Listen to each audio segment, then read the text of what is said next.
So then the first time, there were so many people. Somehow his glance fell on me. And I think he wanted to give his message to me. He told me, hold this dada. Whatever. So he gave it to me and hold the door. So I was holding it. Suddenly somebody came and said, hey, can I hold this? I thought, why should I only get mercy? Others also should get mercy. Immediately I gave it to him. And a few seconds later, yes, there were so many people. He turned around and said, I told you to hold that. Why did you give? I said, so immediately I grabbed it. And then, many times I conclude this. If you keep having 1,000 people, in less than 5 minutes, this 1,000 people attention will go to that one person. That's him. He has the power, so much power. Then actually, I went to airport, picked him up, and because of the devotees who were cultivating me, got opportunity to study him. Then I came to India and I saw him, but I couldn't even go close. I couldn't even penetrate the third circle. Then later he came to see me again. I didn't know he was there. And he was sitting, such a very charming, beautiful face, tall. So I told him, actually I came to India, but I couldn't even come close to you. That's why I came to you. I came all the way, I came all the way to Singapore, only come to meet you, and I came for you. So whole day I was there, and so actually Bhadragon was one, gave me service, and we're grateful for that. So 2 days wherever he went, I went with him and for internal programs. Last day he was leaving. It's like we came to see him off. We all offered obeisances, and he walked to the car. And as he was about to open the car door, I don't know what happened in his mind, he came back to me straight and looked into my eyes like this, straight. What is your problem? He's like, this much height, I'm shy guy. And he's like a towering personality. I said, I shivered and said, my mind is my problem, Maharaj. I said, if I will put on my head, why will leave you? Actually, many times I consider, I'm like literally like a Bachi, actually, I'm here, I joined full time later. It is because of his grace. Many times I felt that told in Urundam Yasmin. He said that, and he also has a lot of fun, of course. And his input is not this. Why will you? Yes, yes. Then I went to the airport, and of course I came to America. Then I could not see him for a long time. But then again, 2008, I went back to India because of the visa problem. We came there. Came to Champati, I joined full time, of course. The last class before he had the stroke, I was there. I attended. He said one thing, great thing. This was actually prayer for students. There were maybe 1,200 students. To make it very spicy, the topic was cricket. Because the World Cup was going, something like that. Something related to cricket was going on. He started his lecture saying that Prabhupada never taught me cricket. So he was in India for that much long time. I said, I don't know cricket because Prabhupada never taught us. Means, if you're in India for some time, naturally you'll play cricket. I was thinking about whatever. So he said, Prabhupada never taught me cricket, that's why you don't cricket. I was really, really impressed with that actually. So Prabhupada, the man, like his consciousness is always about how to preach. Prabhupada one time in his dance Puja, he had only one desire. He wanted to put all the people in his pocket, people of his world in his pocket, and take them back to spiritual world. Nothing else. Such a, you don't see anything actually. That much glorious personality he is. And very accommodative. So she has a way of entertaining the disciples also. This month she actually Swami was Prabhu's his wife. She took initiation from him. She said, even the most insignificant disciple also, he will make you feel special. So one day, he was talking and suddenly she walked in. Said, the trumpet, so Mataji, welcome. And she said, nothing. So everyone, so Maharaj is inviting, who is that? I don't think anyone does it, right? So I'm giving class only with Mataji, she said, my Guru Maharaj acknowledged my presence. By, I don't know, he did that with trumpet or with knowledge, with mouth, he did that. And one more Puja in Yuna, and she said, so one day she was getting done, she was getting ready. So Maharaj is here, so Maharaj already came. So what she did, she put tilak, holy one tilak, we decorate on the place, right? So immediately she rushed. Maharaj looked at him and said, why you put tilak only at forehead? What about tilak in other places? So he can see through. He can see through like just like that. And second thing,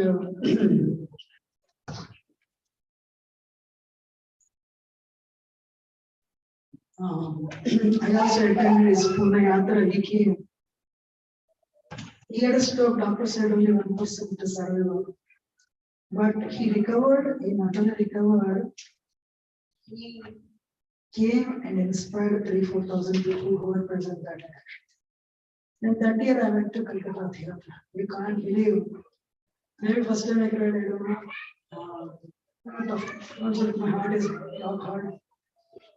So that day he attended Calcutta Radhyatra for decades. But then he had a stroke. So every year, like he was a personality in Calcutta Radhyatra. Calcutta Radhyatra is again for 50,000 people. But now he had a stroke. Did he attend? There's no chance of not attending. Okay. You can't believe it. He sat for a very long time to climb the chariot. He struggled that day. This is just a couple of months before he had stroke. Then he tried to speak. Now he's very years, you can understand now. More than anything, he got up from his wheelchair when everyone cried, he should know. He tried to dance. He got up from the wheelchair and he tried to dance only to enthuse people. So what is that? Hey, look, I am not the spirit, I am the spiritual. No matter what happens in your body, you should understand you are not the body. As long as you have a desire to do something for Krishna, you can do it. No matter what. I mean, that day it was too intense because he was trying to dance. But then actually he sat in the wheelchair, but he didn't run the other action. So the point is, there is one personality on the planet who is using body really like a machine. He will repair here and there, he repairs it and he goes, wow! Prabhupada told, what's his name? PhD, Sripad Maharaj. Maharaj. He said, hey, what problem I am standing? My body is emaciated, I'm not eating this for long. So what proof you want more than this? I'm not the body but a spiritual. So Prabhupada showed that for a few years, but he has been showing for literally more than a decade now, 15, 16 years now. He's showing that he's not the body but spiritual. And then he's still the number one flyer, for Delta before that and here now. So he has not changed anything ever since that thing happened. He's still initiating people taking karma freely. And he's traveling, because I used to stay in Singapore, would go to Malaysia. There's some connection to Maharaj actually. And Maharaj would give, he would do Janmashtami in Malaysia, then fly to India, Janmashtami in India, Janmashtami in Middle East, and then Prabhupada would come to America, Jayapataka would come to America, and he would do Prabhupada Vyas in America. So he is probably the first one to survive. That thing is Mahavara. Nobody survived the secretaries before. So the thing is, what is that? He has adopted Srila Prabhupada mode of preaching. And he is revealing whatever is given in scriptures. He is a standing testimony of all the truths that are given in the scriptures. If you understand that, how many of you agree? He doesn't care whatever karma is going to come to him, but he's ready to, even today, without hesitation, ready to give shelter to anybody. I've seen that in Michigan. Wow. It's a Paramakarna, we say, speak out in Vidyanabhu, he is the emblem of that Paramakarna actually. So I will not waste time on that, but only two things. I mentioned this many times standing here, but so many people, you might have heard this before. It's very easy to maintain reverence first year, second year of marriage with a spouse. But 20 years later, familiarity will come. Same thing, it is very easy to maintain reverence with spiritual master 1 2 years later after initiation, or 1 2 years before initiation. But 20 years later, to retain the same enthusiasm that developing. So one has to focus on Vani more than Bhagavad. It's very, very important. I met one disciple, Maharaj, in California. He was, actually, no, I forgot his name. I was really impressed with his behavior. I understood just by seeing him how this person is. So, I was telling today's class, skills and qualities. Today, people are focusing on skills. Needed. But along with skills, we need to develop qualities also. Because when you will all be tested, everyone will be tested. I'm honest with you. We'll all be tested with Maya. There is no surprise if one is not tested. If we do not develop the foundation of bhakti, that time will be shaken up. If only develop, we need to be focused on the skills. Many skills, no doubt. But along with skills, we need to develop the foundation of bhakti,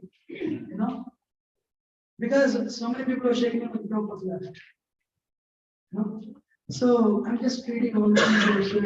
Amazing. Actually, no, I don't speak. Whatever is written there, just try to apply. We may not be able to fully apply, but apply as much as we can. We'll get the shelter and grace of otherwise, this world is actually a breeding ground of familiarity. We all have ISKCON is a river. ISKCON is a pure river, transcendental river, in which we are all like tributaries, joining with our 3 modes, coloring that river. We should all pray. We may not be able to do great service. If we do great, we should not contaminate. Visible. It may be there in the mind, but it should not manifest. I tell here every time, I will not criticize anyone. Somebody criticizes me, okay. This is my line to practical every class. I will not criticize anybody. If somebody criticizes me, I'm okay. I'm honest with you, the 16 pounds is enough to go back to God.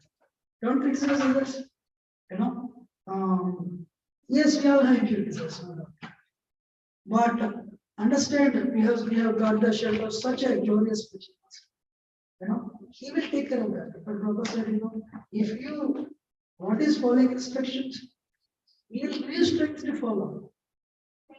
But we need to follow instructions. Grace comes in the form of instructions. But we need to follow. The real grace is not being metal things. With them, they're okay. But the real grace is a strength to follow the instructions. We all have attachments. And we'll be tested of our attachments. Sometimes we fail. All right, accept it, I failed. Grace will come and we'll go forward. But if you fail and you say I'm past, sorry. We will not make progress. So others not to brought Maharaj here issues, 2017. So I heard general knowledge is coming now. So you all try your best to bring Maharaj here. So, because what is like when Mahabhava Devotee comes and places his words out, then what happens? We'll all need to do this. Thank you very much for giving this opportunity. And if I've spoken to the group, everything around to excuse myself. Very grateful for your patience. His always Jayapataka Swami Maharaj ki jai. Vyas Puja Maharaj ki jai. Shri Prabhupada ki jai.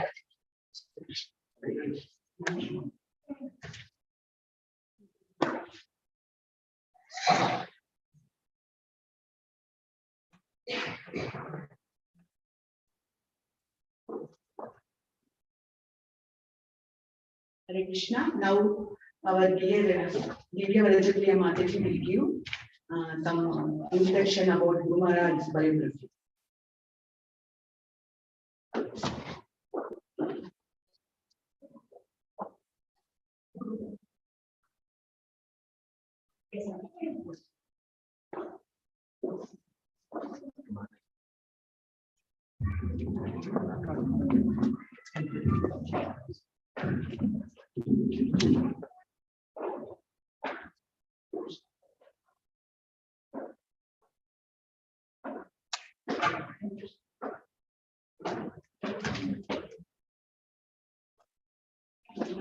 Yes, yes.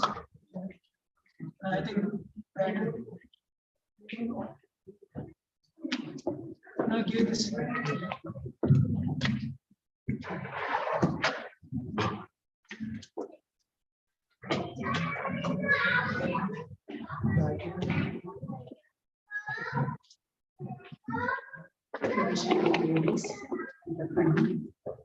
So I seek all your blessings to speak something of value today. We thought, for context, we will quickly discuss the biography of His Holiness Jayapataka Swami Maharaj, so that we know the stature of the person whom we are attempting to glorify today. So, and actually this is based on a book, From Milwaukee to Mayapur, that was written by another disciple of Srila Prabhupada, His Grace Satiraj Prabhu. So I'll go through a little quickly because we have offerings as well. So His Holiness Jayapataka Maharaj, he was born as J, or Gordon John, his name was, but it was fondly called J in his family. He was born in a very wealthy family. And his family was like extremely wealthy to the extent that they had like 120 outlets of a paint company called Badger Paints and Hardware. And he had this big mansion, he had this big house that had like bowling alleys in it, tennis courts, and swimming pools and rock gardens, to the extent that his house gardens were even thrown open for the public for a fee during Easter and Christmas. So he was really that wealthy, and he was a multi-millionaire family. And but as he grew, he had a religious background because of his grandfather, who was very religious by nature. And his grandfather always used to tell him, the holy name of the Lord is very powerful. Right? He was a very religious Christian, but he always used to tell that. And because of this, whenever Jay, as he was called at that time, would go to the church, he would always pray that I want to chant the holy name. So, and then slowly he grew, and his parents got divorced when he was like 9 years old. And because of that, he had like a bitter experience about material relationships.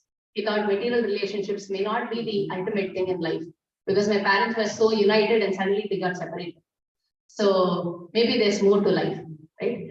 And he was always, and he joined university, and he joined a very prestigious university. He used to be a school topper, and he joined this Brown University. But all through, he was always searching for something higher. He thought, material relationships will not satisfy me. Okay, let me explore Buddhism. Let me explore, different forms. And maybe I should go to India. That's what he was thinking. Maybe, that is where all spiritual knowledge is. And whenever he used to go to bookstores, he would see that all books on spiritual knowledge were from India. And once he even gets frustrated at a bookstore and he says, give me some book from America that has spiritual knowledge. And so he was, but he thought maybe he should go to India. And but before that, he wanted to go to California to explore, what the hippies were doing, and he wanted to see. And there he learned about different forms of, he learned about astral projection. And before that, in his university, he had people talking to him about different forms of yoga, hatha yoga, and everything. But he saw that the same yoga teachers, they would talk about high funda stuff, and then in the evening they would go with their girlfriends to the swimming pool. And he felt like it was not right. Okay, something is missing. They're talking about Buddhism and then they're going out to their girlfriends and doing all kinds of nonsense. So he felt this and he said, okay, I need a better guru. I need a better guru. This is not the person. So, and in this way, he landed in San Francisco, still searching.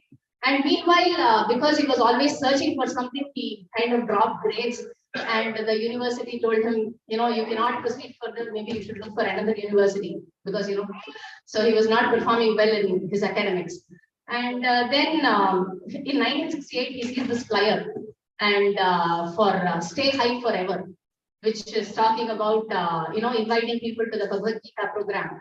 And at that time, for the first ever time, he sees a woman with a tilak. And when he sees this woman with a tilak, he gets very bewildered. He explains in the book that, he had a familiar feeling of seeing that tilak before, but he was not able to explain his feeling.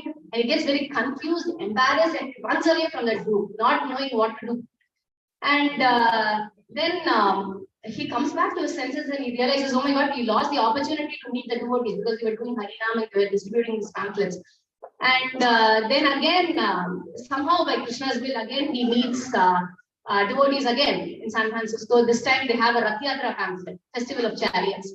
And it is written 25 cents for a vegetarian meal. And then he was a vegetarian. When he was searching, he became a vegetarian. And then he decides, oh, this is very good, 25 cents for a meal. And then he goes and then he meets Gargamuni Prabhu.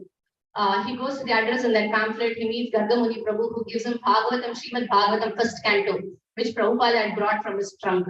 And all this was in 1968. And he gets this Bhagavatam and he starts reading it. And then devotees, Gargamuni Prabhu also gives him a bead. And he says, you chant Hare Krishna on this. And then he learns the Maha Mantra. And then he chants. And he goes to a nearby park and he chants. And he's feeling so much ecstasy, the first ever time he's chanting. But he's feeling so much ecstasy that he says that his hairs were standing on end and he wanted to continue forever. Like he chanted for 4 to 5 hours continuously and he chanted 32 rounds of that day. And then he comes back to the temple and he kind of gives the beads back. He doesn't give the beads, he has the beads. And then I think Gargamuni Prabhu or someone else is asking, I gave you some beads. Actually, sorry, I gave you Prabhupada's beads by mistake. So here are your beads. See, these are the new beads. And then he's like, everyone in the temple thinks you already got the blessings of Srila Prabhupada. So you chanted first on Srila Prabhupada's beads. And so he feels very, he feels a connection with Srila Prabhupada at that moment and he's like waiting now to meet. But then the first service he gets in the temple is everyone is preparing for Rath Yatra. And Jayananda Prabhu is another very senior disciple of Srila Prabhupada. And Jayananda Prabhu engages him in building the Rath. He says, do you know the name? And he says, yes, I know the name. And then he says, okay, now we are going to build this big cart. And then he says, oh, you're going to build really a big cart? How long do we take? 2 months? He said, no, 2 weeks. Then Bhakta Jay, he says, 2 weeks? It's impossible. I said, no, it is possible. So Jayananda Prabhu, this way he encourages Bhakta Jay. And because he says that his first inspiration is Jayananda Prabhu, because Jayananda Prabhu would never talk anything except Krishna. He would always talk about Krishna. He would always talk about Prabhupada. And he would never indulge in any other Gramya Katha. And because he was doing this Rath Yatra Seva with Jayananda Prabhu, this powerful association made a great impact on Jayapataka, on Bhaktaji. And then it was just 2 weeks. Rath Yatra came, and before Rath Yatra, he was already like shaved up in his dhoti. Just 2 weeks. Everyone else also in the temple, they are wondering, oh, just 2 weeks, and this Prabhu already, he's like a full-time devotee. He already dedicated his life fully. And then meanwhile, everyone is always talking about Prabhupada like the olden times. and he wants to meet Prabhupada. And then he goes from San Francisco to Montreal, where Prabhupada is. In between, he goes to New York. He sees the first Hare Krishna temple, 22nd Avenue, and then he goes to Montreal. And then in Montreal, he is invited by Srila Prabhupada for lunch. Prabhupada says, okay, you come over for lunch. And then first time he sees Prabhupada, he's like completely blown away by the kind of personality Srila Prabhupada is and the love for Krishna that Prabhupada holds. And with that, Bhakta J gets initiated as Jayapataka Das Brahmachari in 1968. And then Prabhupada gives him many services, and he has a lot of physical association with Prabhupada. He's one of the sannyasis, who's like one of the disciples who has had maximum association of Srila Prabhupada, in addition to Tamal Krishna Maharaj and a few others. So then he goes from Montreal, he goes to Toronto, and Toronto, he opens up a temple. He again invites new devotees. There was no one else. He was the temple president, he was the treasurer, he was everything there. And he goes out on Harinam, preaches, and then brings devotees. And he opens up a temple in Toronto as well. And this is, by then it is 1969. And then 1970, Prabhupada sends him a letter and he says that Jayapataka, I have more work for you, but now this time in India. So we have a great deal of work to be done in India. I want you to go to India. And then, there's a lot of detail in the book you can read, but I'll just cut it short. So he takes the cheapest flight that, Guru Maharaj says in history, it's like 48-hour flight, which he got for like $100 or $110. But it has like 6 stops. And he goes from San Francisco to, Toronto to Hamilton, Canada, to London, to Brussels in Belgium, and then to Bombay, and then to Calcutta. So in Calcutta, they still do not have a place in Mayapur yet. So he halts in Calcutta. And in Calcutta, again, Guru Maharaj serves as the temple president in Calcutta, again organizes. And this time, Prabhupada had also given him an instruction that he should learn Bengali. Learn Bengali and preach. And so he goes there, he doesn't know anything. But there is one more Prabhu, Achitananda Prabhu, he knows a little Bengali, so he teaches him a little Bengali. And then, meanwhile, when Prabhupada comes to Kolkata and Calcutta, Prabhupada actually initiates him on Radhashtami 1970 into the sannyas order of life. And actually, Prabhupada, it is said that first and second initiation, we are supposed to request from the spiritual master, but sannyas is something that the spiritual master has to give you. You cannot request. So Prabhupada actually says, will you take sannyas? And then Guru Maharaj says, anything for you, Prabhupada. And then he gives sannyas. And he's the 11th official sannyasi of the movement at that time. And then meanwhile, Tamal Krishna Maharaj is able to acquire some 5 acres of land in Mayapur. And now Jayapataka and a few other, I think 4 other brahmacharis are there. And he's practically all alone. He's the only person who's like leading the effort. And they just have these 5 acres of land, nothing else, literally, not even toilets, restrooms. Literally, there is nothing, no wealth. And they were on a strict budget. They couldn't afford more than 35 rupees a month. And slowly he's starting to try to grow something in the land. And the local, because it's all nearby villages, and all the villagers, they're also seeing what this foreigner is growing. And then he's buying all these books on agriculture, beekeeping, pest control. He's buying so many books and he's reading all that and trying to do whatever he can. And then slowly he's getting very nice results. So the local villagers, they start asking him, how are you getting these results? So he grows very nice tomatoes. And then he says, yes, I'll teach you, but you teach me Bengali. And then he trades like that. He teaches Bengali to them. And then he also makes them chant Maha Mantra. He makes them, he tries to teach Bengali. And then in turn, he teaches them modern ways of agriculture. And and this is a very nice excerpt, I thought, because he's in solitude, but still relishing, and even though externally in circumstances where he doesn't have anything, but relishing the holy name and Krishna. So we didn't have a car, but only a bicycle.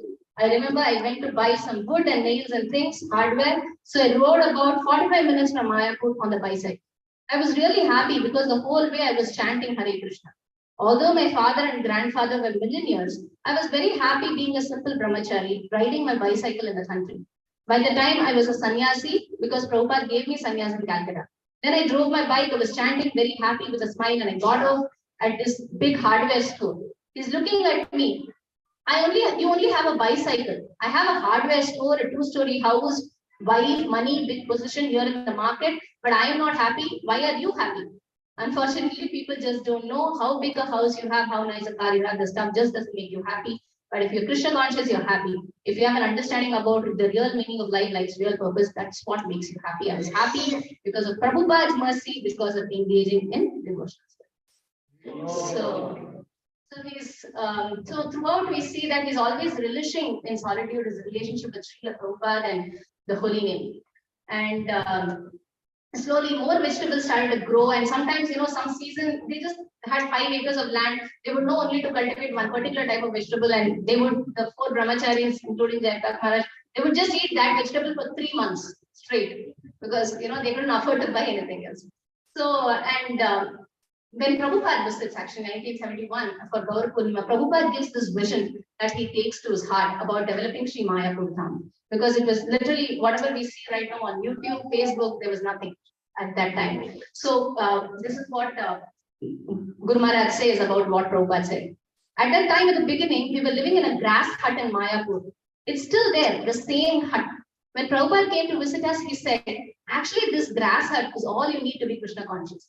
By the side of the Ganges grass hut, chant your rounds. That is Satvika, Sattvic mode of goodness living. But if we only have this simple facility, who will come here? Now people, modern people, they want things more in the mode of passion. That's why we are building this guest house with stone chips and iron and cement and bricks and steel. And so that's in the mode of passion. That will get people to come. So Prabhupada gave us a vision. We are building a spiritual city with 50,000 people. We were living in grass huts, 5 of us. Whatever Prabhupada was talking was about a city. So they were living in a hut, 5 people, but Prabhupada wanted a city. And that's actually come true right now. And I will not read this, but those days there were, because it was just a farmland, there would be so many cobras that would come in. Once when Prabhupada came, there was a big cobra that would show up on Prabhupada, and then Brahmananda would call, Brahmananda Prabhu would call Jayapataka, and then he had a gun at that time. And then he would, he shot the cobra once, it didn't die. Again, it started showing its food. And second time, he, uses this valor in the service of Srila Prabhupada. So it's a very interesting incident, I thought. And life in Mayapur, he was trying to preach. He had learned Bengali by then. And slowly, there were so many floods that were happening at that time. And during the floods, what would happen is they had already built a basic Mayapur Chandrodaya Mandir at that time. And the gates, the railing of the gates, so many cobras and other water snakes would be, twirled around the gate. And so it was very difficult for anyone to live there. So these are the difficult circumstances in which these devotees, they actually developed the Sriram Mayapur. And then Guru Maharaj says, I tried to chase out the snakes as much as I could. It was a difficult time. So, and also he writes in this biography, Satyaraj Prabhu writes that he would be juggling with so many things, but he would always dedicate time to hear from Srila Prabhupada, even though he was like doing official work, book distribution, Bengali, reaching out to Bengali public, farming, so many things. He would always dedicate time to hear from Srila Prabhupada. So, and Srila Prabhupada credits him to developing Mayapur Dham in a few letters, and he says, everything is there. It is bigger than Maya's idea. Therefore, Maya cannot interfere to make quarrel or any other things. But you especially need to take credit. From the beginning, you wanted that place and you got that land, got money from me. And now you've built the place by your concentration of any energy that is wanted. So in this way, Prabhupada encourages Jayapataka Maharaj. And there is also a few other novel programs that Prabhupada gave ideas for, which Jayapataka Maharaj implemented. One such thing was a boat preaching program, which is basically to preach to all the nearby villages around the Ganges. And so Prabhupada personally installed Gaurmika deities in a boat, and he ordered Jayapataka Maharaj to go around and preach. So from Maharaj would take prasadam on the boat, and then he would go to the nearby places and he would preach. And he would be to the Bengali public, because they didn't have Bengali books. Prabhupada had written Gita Gan, which is basically Bengali version of Bhagavad Gita that Prabhupada had written. So he would go around printing and distributing that book to the Bengali public. So some other services that Prabhupada gave, Guru Maharaj, our POVP, he had a vision for a temple of Vedic planetarium, where you see the Vedic version of the universe and all the planetary systems. So that is one thing that Guru Maharaj is still working on every day. He had meetings, hour-long meetings every day. And then prison preaching is one thing that Guru Maharaj would do. And then once they even the policers, they became a little envious and they put even Mayapur devotees in prison. At that time, Guru Maharaj would cook prasadam for all the Krishnanagar jail devotees, including the police and everything, and give to all of these people. In this way, he coaxed them. And then Prabhupada even wrote once in his letter, Jayapataka did exactly what I would have done if I was in that situation. So this way. And another important thing that Prabhupada also talked about very mildly, but which he took to heart, was about congregational preaching, because at that time there was no congregation. Everyone used to live in the temple. They used to depend on Lakshmi from the temple. Even to buy some necessities, they would ask the temple president, even Grihasthas. And somehow Prabhupada wanted congregational preaching to happen. And once by good fortune, His Holiness Bhakti Charu Maharaj gives him some copies, gives Jayapataka Maharaj copies of a few pages from Godruma Kalpatavi, which is actually a book by Bhakti Vinod Thakur, which talks about congregational preaching, which means to develop Namahatta preaching. So I think we are running short of time here, but that is something Guru Maharaj actually implemented, started Bhakti Vriksha programs, put up modules for Bhakti Vriksha program and started that. And then he's also famous for conducting the Chida Dahi Paniyati festival in Atlanta.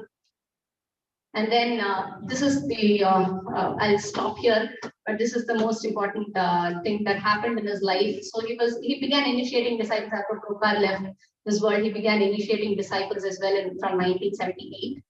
And once in 1989, what happens is he was in Spain preaching, and in Spain, there is this, he's actually boarding his flight to Barcelona, and someone from behind, he comes and slits his throat with a knife. And he slits it so deep that so much blood is oozing out. And for a second, he doesn't know what's happening. Guru Maharaj writes, I mean, he recollects that he thought he was going to lose his life, and he was just praying to Radha Madhav that he may be in the good consciousness. And finally, somehow he recovers that. But then what happens from that, and even during such tough times, he, someone would write in the press that ISKCON devotee attacked this Jayapataka Maharaj. And even though he was actually still in the ICU, he was recovering, he would still say, call for a press conference. I don't want ISKCON to get a bad name. It was not an ISKCON devotee. It was a normal, disgruntled person who cut me. It was not an ISKCON devotee. So even when he was just out of ICU, he would call Kamal Krishna Maharaj, Shivram Maharaj, and then he would call for a press conference. And that press conference became very famous because the victim himself was talking. And he said, no, ISKCON, it's not about, don't talk about your putting ISKCON under the name of dangerous cult.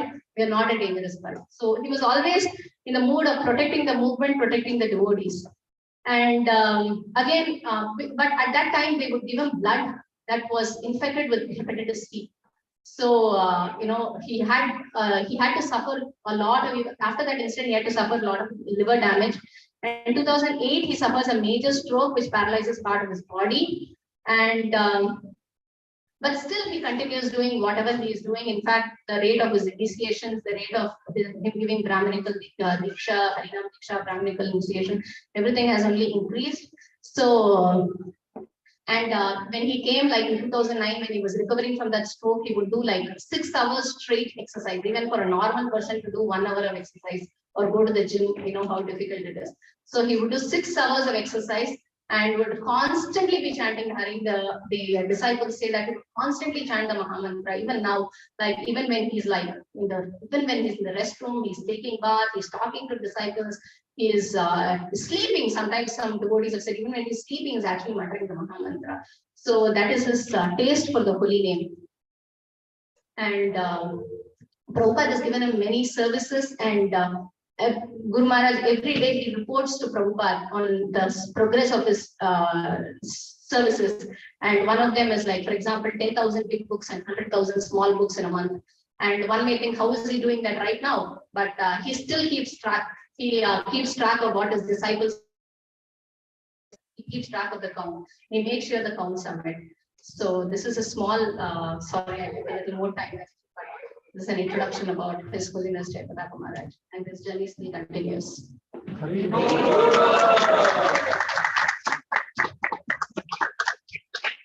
His Holiness Jayapataka Maharaj Swami ki Jai. Now, His Grace Kalabakalan Prabhu and next Sachisuta Prabhu will come and talk few words. First Kalabaka.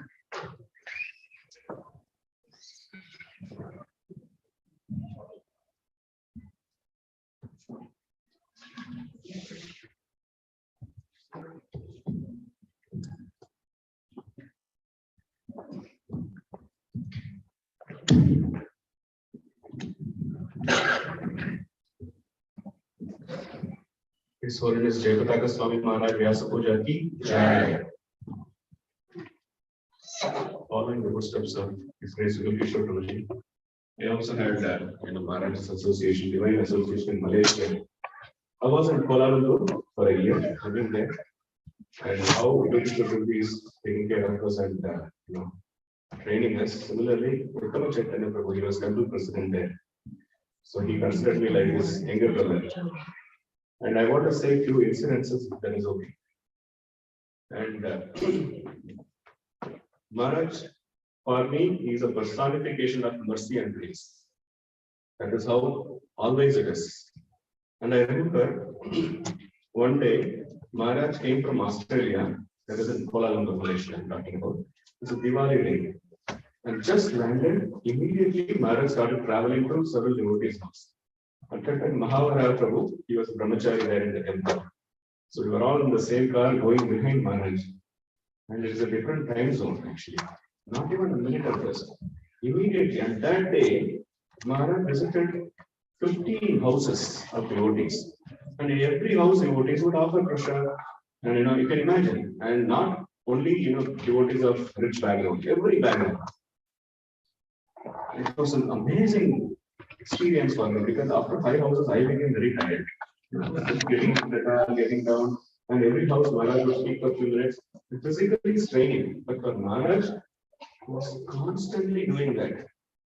And I remember after the stroke, Mataji mentioned in 2008, Maharaj had stroke, and then 2009, we all know Maharaj was in Hinduja hospital, then Maharaj was shifted to Bhakti in the hospital. And from there, the Pune Yatra came. When he heard about Pune Yatra, and Maharaj heard that there are 3,000 devotees come, he immediately expressed his desire. I want to speak to the devotees. And Radhanath Maharaj, I heard it from him personally in Madhvacharya Prabhu's house. Maharaj glorified Jayapataka Maharaj for more than 1.5 hours, and he explained in great detail. Maybe some other time we can discuss that how the doctors were refusing. No, you cannot go, Maharaj. It's very difficult. It's very dangerous actually. But his desire was so deep to serve devotees. Maharaj took that, and the doctors, who is not a devotee, who is a non-devotee, he came and said to the devotee doctors and said, I think we should allow him because that is what will help him recover faster. Then all the doctors finally agreed, and Maharaj came to Pune Yatra. I believe it was 24th January 2009. So Maharaj spoke on all 3 days. In one of the days, first he expressed his gratitude to Radhanath Maharaj and Chandramauli Maharaj, and then he immediately thanked Srinathji Prabhu's father, who was an MP, I believe. Because of him, he helped Maharaj to get citizenship of India. I was, when I was hearing about that, we all people, struggling so hard for green card for 15-20 years. But Maharaj, he wanted Indian citizenship. For that, they had to go through so much of trials. It's not that easy it was. Even now, it is not so easy. And the point I want to bring that here is, for Maharaj, it's like how Mataji was mentioning, it is all about giving Krishna consciousness. Today morning also Prabhuji was mentioning. It is all about giving Krishna consciousness. That's what is life. Life is the personification of mercy. And is it okay if I take one more? Thank you. And I personally had so much mercy and love from Maharaj. Some other time we can, because of time we won't be able to discuss all. I was given, in 2004 or 5, I believe, we had a very big gathering. Many dignitaries from Malaysia came. Actually, at that time, Uttama Chaitanya Prabhu, and I just got recently married by then. So we also attended. We were in Singapore by then. From Malaysia, I went to Singapore. From Singapore, came to Malaysia for that particular event. And we also had convention, yearly convention in Malaysia. Every year, thousands of devotees would attend.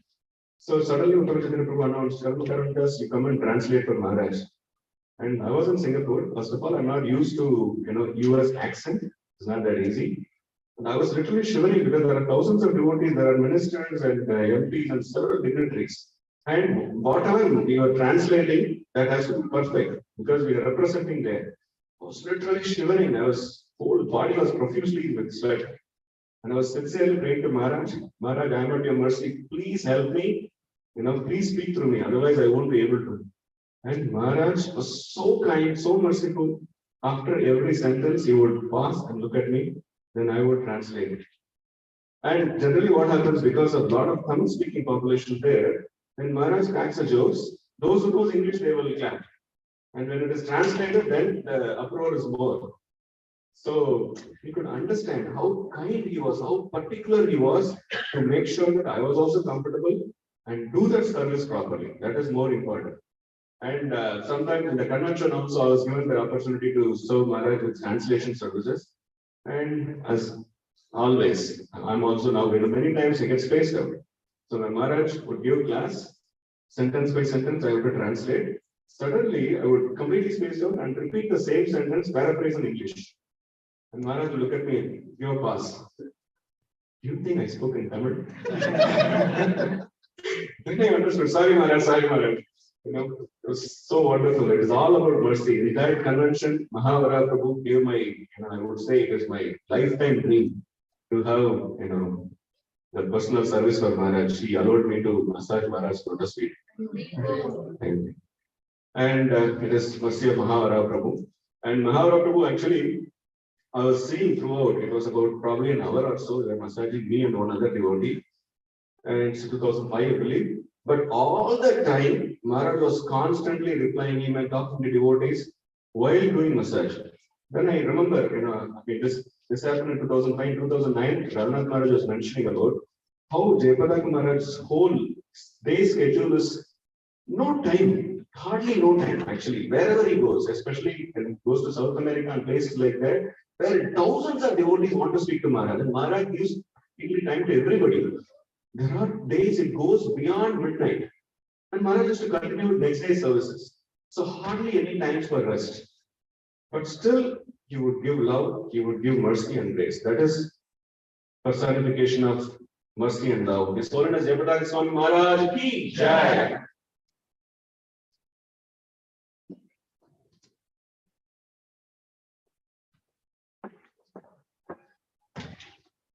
Now, grace Swami Prabhu, next year, Ashtagopal.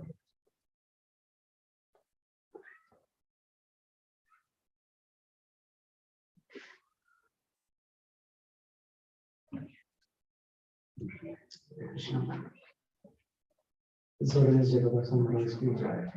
It's not my qualification to speak, but by the order of tradition of the day, I'll speak few words. It's always great to glorify wonderful souls like Maharaj.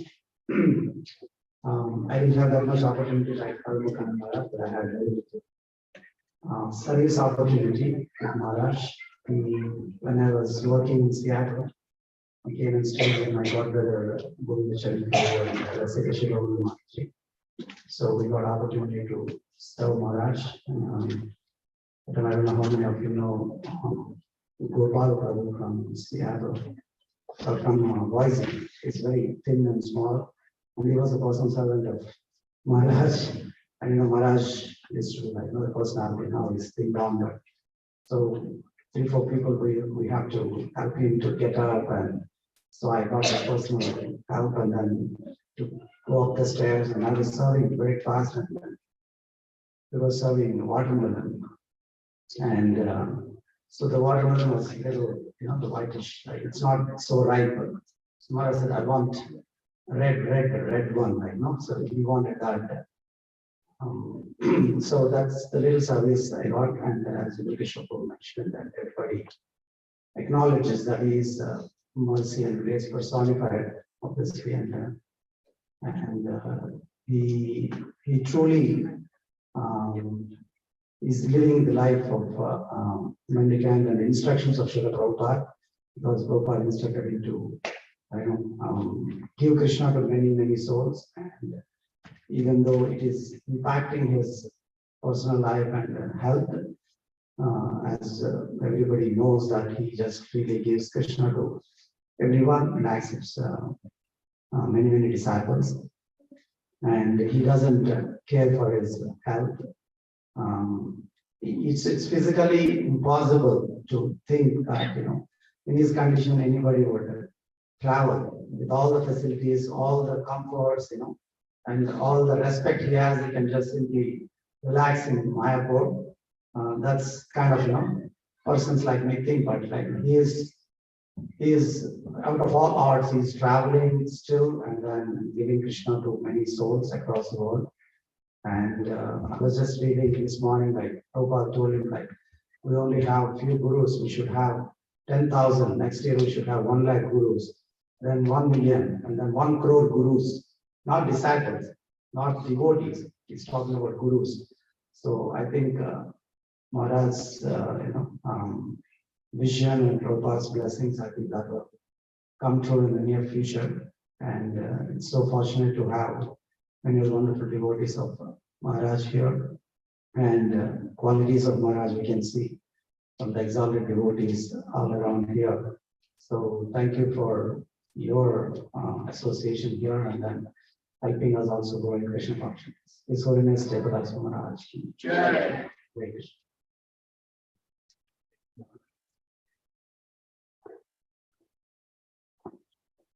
Achita Gopal Prabhu will talk now, then Adi Gopi Mataji, then Sarojini Nandini Mataji, then myself.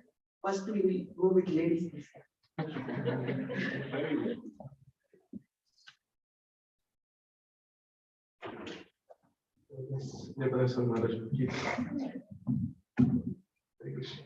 I haven't had any personal association of Maharaj.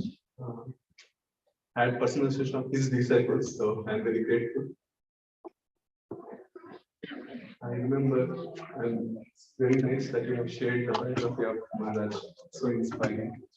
I sincerely pray Maharaj that he gives me strength and to have divine association of his disciples and devotees, so it's easy to follow in their steps. I remember one person, a student from RIT, I used to live in Rochester. This person was Sham, so he was doing his master's, actually his bachelor's. After bachelor's, for an internship program, he had to go to India. So he went for 9 months. And there he was a devotee, meaning he knows some philosophy. But there, after going to India, he went to Mayapur and he met His Holiness Jayapataka Maharaj. And after meeting him, he said, I want to stay here. And then his parents came to Maharaj and said, Maharaj, he came here for internship for 9 months and he's done with his study. So we want to take my kid back. And Maharaj said, what is your problem? He's happy here. So let him be here. So he became a personal servant to Maharaj, and he was initiated. And he has, I don't know if he's still traveling with Maharaj, Sham Manskudan Prabhu, but he learned staying with Maharaj, he learned Bengali, and Maharaj would speak in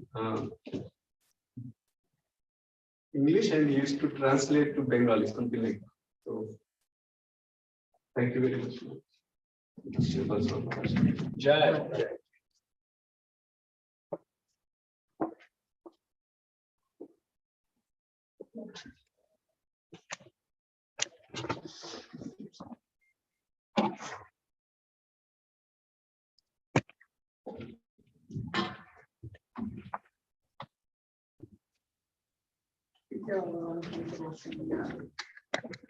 Around all these exalted devotees, I should be on the floor.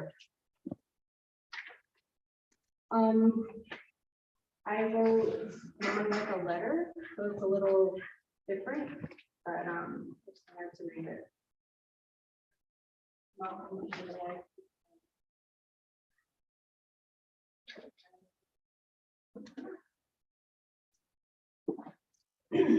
Dear Guru Maharaj, please accept my respectful obeisances at your lotus feet. All glories to Guru and Duranga, all glories to Srila Prabhupada. I hope that this offering to describe some of your great qualities I hope with this offering to describe some of your great qualities. While there are unlimited excellent qualities, I'm limited to time and speech, so I focus on your name alone. Each letter of your name boldly standing up against the forces of Vyas and pulling us towards the victory flag at the finish line. Jayapataka. J, you are joyful. My earliest memories of you are of you dancing and chanting with your arms outreached in the air, calling to the Lord with utmost joy in your heart and a gleaming smile on your face, and spreading that joy to all around you. A, you are most affectionate. No matter where you are or what your condition is, you always look out for others. Ask about them and how their family is, demonstrating what true care and affection looks like towards devotees. What to speak of your own God brothers and God sisters, of which you take the most care. Why? You are youthful. I was so fortunate to see you through a child's eyes and appreciated how fun you made Krishna consciousness, not only for us children, but for the adults as well. You would always throw maha cookies, and that was one of your great pastimes at the Chalavan. And it brought out the playful nature in everyone. The Panihati festival also brought the annual gulab jamun eating contest, where you would lovingly toss gulab jamuns across the temple grounds into the outstretched mouths of the devotees waiting for the juicy morsels. That was always such a fun time. A, you are audacious and willing to take bold risks, surrendering to an Indian monk when you are not but a teenager, going to a foreign land with a desire only to please your Guru Maharaj, living only in grass huts and willing to risk everything for his desire alone, renouncing not only your worldly possessions, but even the citizenship of your birth. You were so bold. E, you are Prabhupada's dear servant. While reading from Milwaukee to Mayapur, I read a letter that Srila Prabhupada wrote you in 1972. He gave you 3 especially significant principles in which everything can grow. Create a facility in which people can worship. Feed them with spiritual foodstuffs and be strict in your own spiritual life. You have fulfilled and continue to fulfill these principles through your determination. A, you are ambitious, not for yourself, but for the glory of your Guru and the Supreme Lord. In creating a facility in which people can worship, you have undertaken a Vedic planetarium temple complex that promises to be one of India's most profound contributions and greatest tourist attractions. This was Srila Prabhupada's desire and Bhakti Saraswati Thakur's desire to attract all with the Lord's form and pastimes through museum-like experiences. You have made this your mission to see this desire of our acharyas come true. T, you are tumultuous. When suddenly within a tale of Lord Chaitanya, you become overwhelmed by the Lord's name and shout in a booming voice, Gauranga! Gauranga! Which becomes louder and louder like the roaring waves of the ocean. We are hit by the waves and join in and create this thunderous sound. A, you are attached to Krishna. Even when illness has hit you, or when there is a worldwide pandemic, you still proceed with your mission to spread Krishna consciousness to every town and village. Even when flying is impossible, you use technology to connect us to you and Krishna. Your attachment to the Lord and his devotees has never faltered, and it only inspires us even more to become attached to his service. K, you are kirtan loving. You imbibe the mood of Lord Chaitanya and boldly chant Hare Krishna wherever you go. You encourage others to go forth and perform public Harinak Sankirtan in villages and cities and in homes. While your thunderous dancing and romper playing may have diminished, your booming voice and enthusiasm for chanting the holy name have never decreased. And A, you are Adi Gopi Devi Dasi's spiritual father.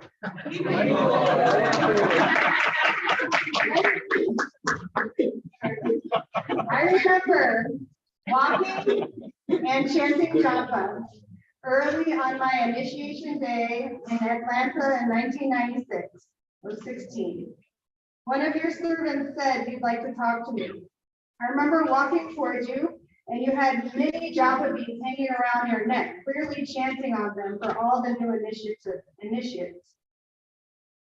And it was just actually him on the field in front of Atlanta Temple. And I was just there, and I had one friend nearby with me, but it was just me and him and her. And so he asked, so do you want to be initiated? I said, yes, Guru Maharaj. He said, why? I said, I would like to serve you. He sized me up and stared at me. If you know what his looks are like, they're very piercing. Actually, he stared into my heart, which felt like a year just looking at me. But it was really only a heartbeat. And he said, smiling, okay, so you should fast and chant. That day, I became your daughter, and I've tried my best to serve you over these last 27 years. For all of these reasons and so many more, I remain and will continue to remain your servant and hope that I can make you a proud father one day. My obeisances to you again and again, begging for your mercy, your daughter.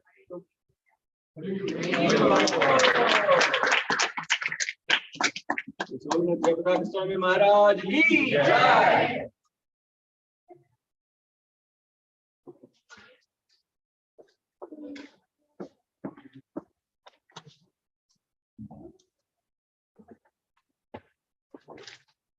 Namo Vishnu Padaya Vishnu Vishaya Vishnu Swami Namo Jayapataka Jayapataka Gorakata Ramadaya Nagaramadaya Mukam Karvati Vachanam Panvolungai Espripata Muhammad Shri Guru Dinakarina Padmananda Maharaj.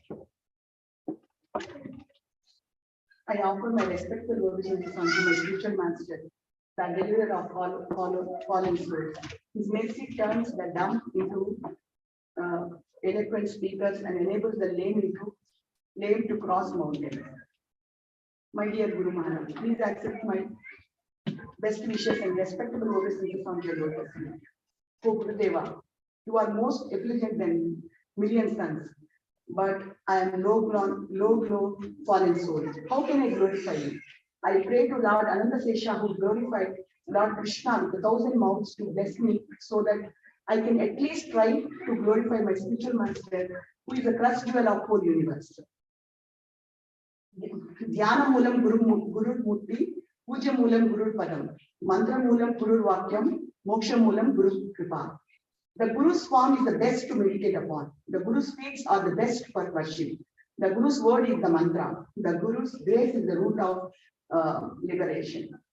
This is from Skanda Puran, dialogue between Shiva and Uma. Our lives are blessed just by your association, and we are fortunate to get shelter at your lotus feet. Your lotus feet have the power to give shelter to thousands of fallen souls like you. We can see clearly how your heart is always crying for fallen souls of material world, and your eagerness to deliver them by taking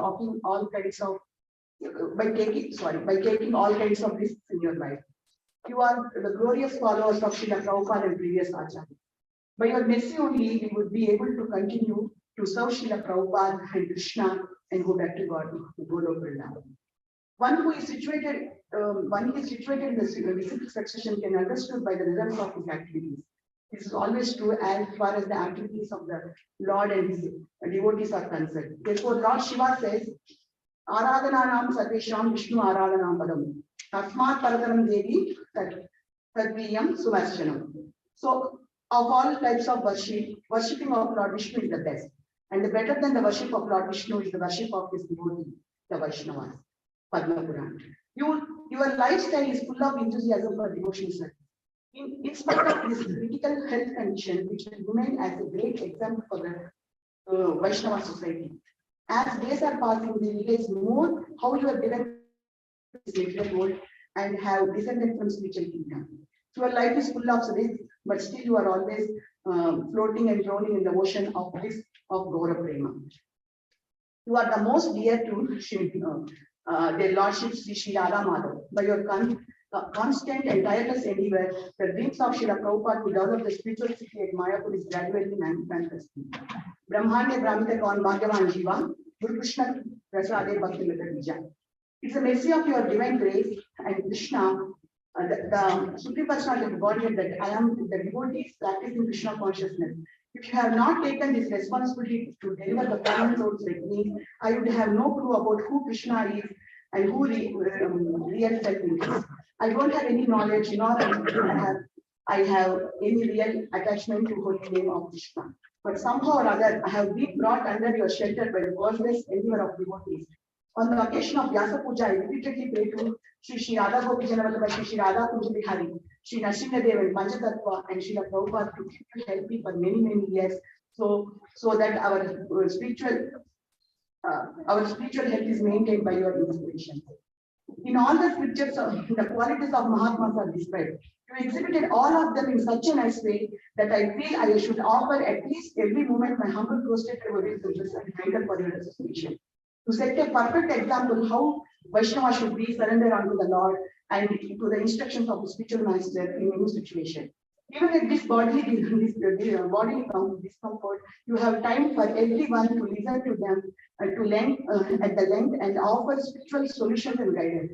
We have seen all the devotees in so much joy, mood after meeting you and talking to you in person.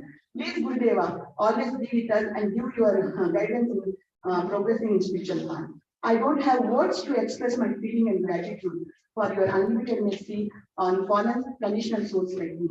When I saw you first time in 1998, I never imagined that an American Swami would come to me and talk to me directly midst of hundreds of devotees in Jayapataka temple. It is in the first talk itself, you gave me instructions like following correlative principles and importance of chanting 16 rounds. That moment was shocking and unforgettable. This shows how you connected directly with the fallen souls and puts them to the lotus feet of Lord Krishna.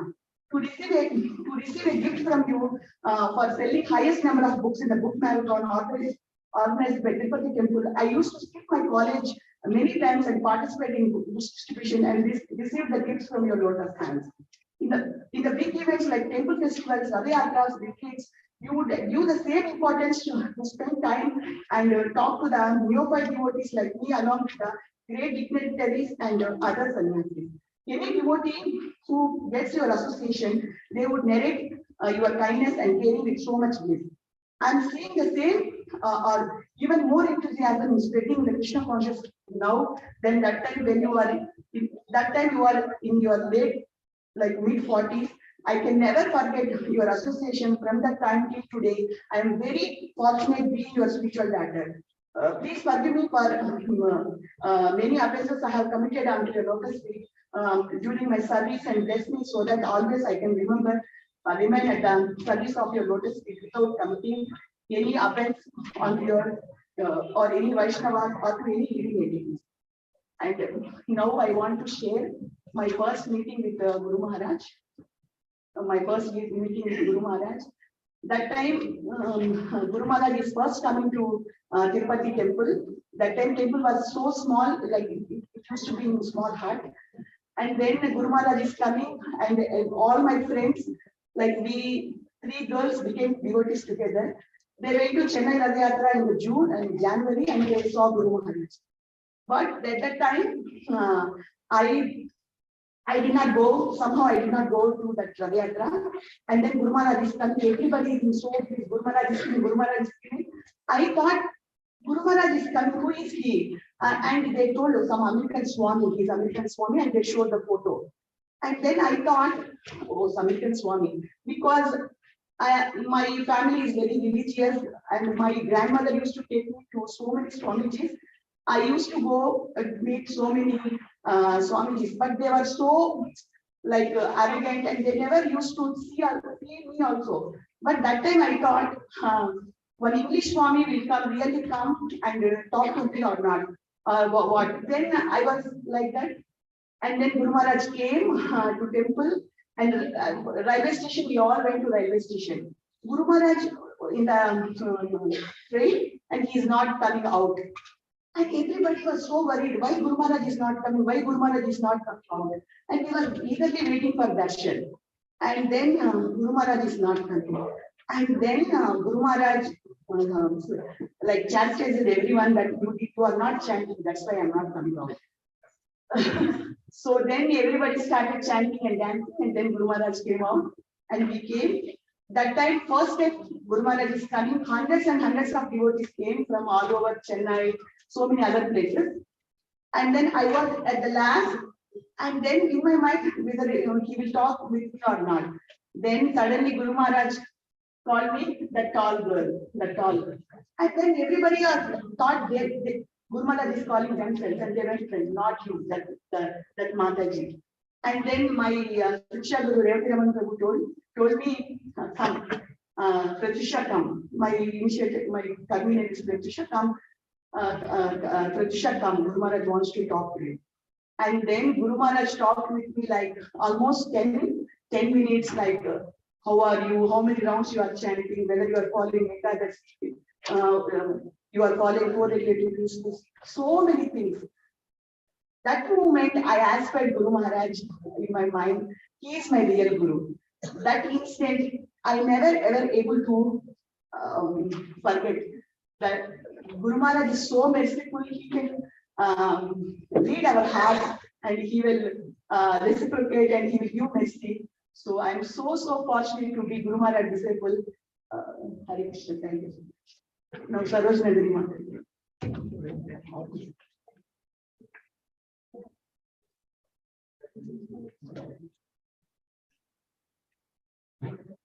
Vishnu Padaya, Krishna Krishna, Srimati Jayapataka Swami Vikilavani, Namacharya Padaya, Tati Padaya, Gaurakata Damadaya,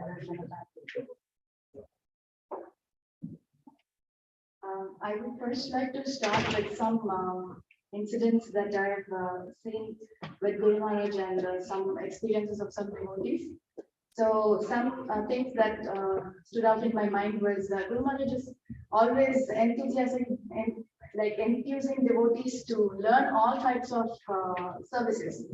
Sometimes some devotees out of humility, they remain in the back and they don't want to come forward to do.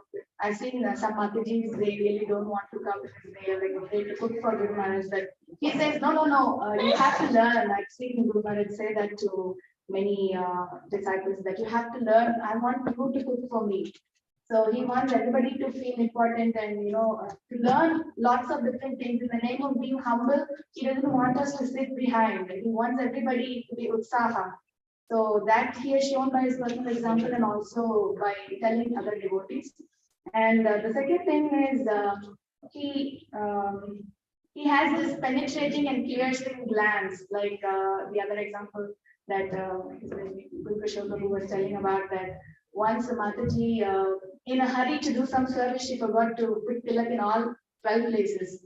She had missed out a few places, and then Guru Maharaj stopped her and asked, why didn't you put tilak in all 12 places? And everybody was like shocked, how can he really see? He can see through people, and I've had a few other devotees also tell me that, when he looks at me, I'm feeling like, X-ray machine scanning me, and, he can find out everything that's going on in our mind. And so he has this very piercing look. And the third thing I wanted to say was he wants to make the most insignificant person feel important. I had the good fortune, I was a small girl at that time. He was in a very small town in Tamil Nadu. There was a house program that was going on. He chose to give the class in the garden under the tree.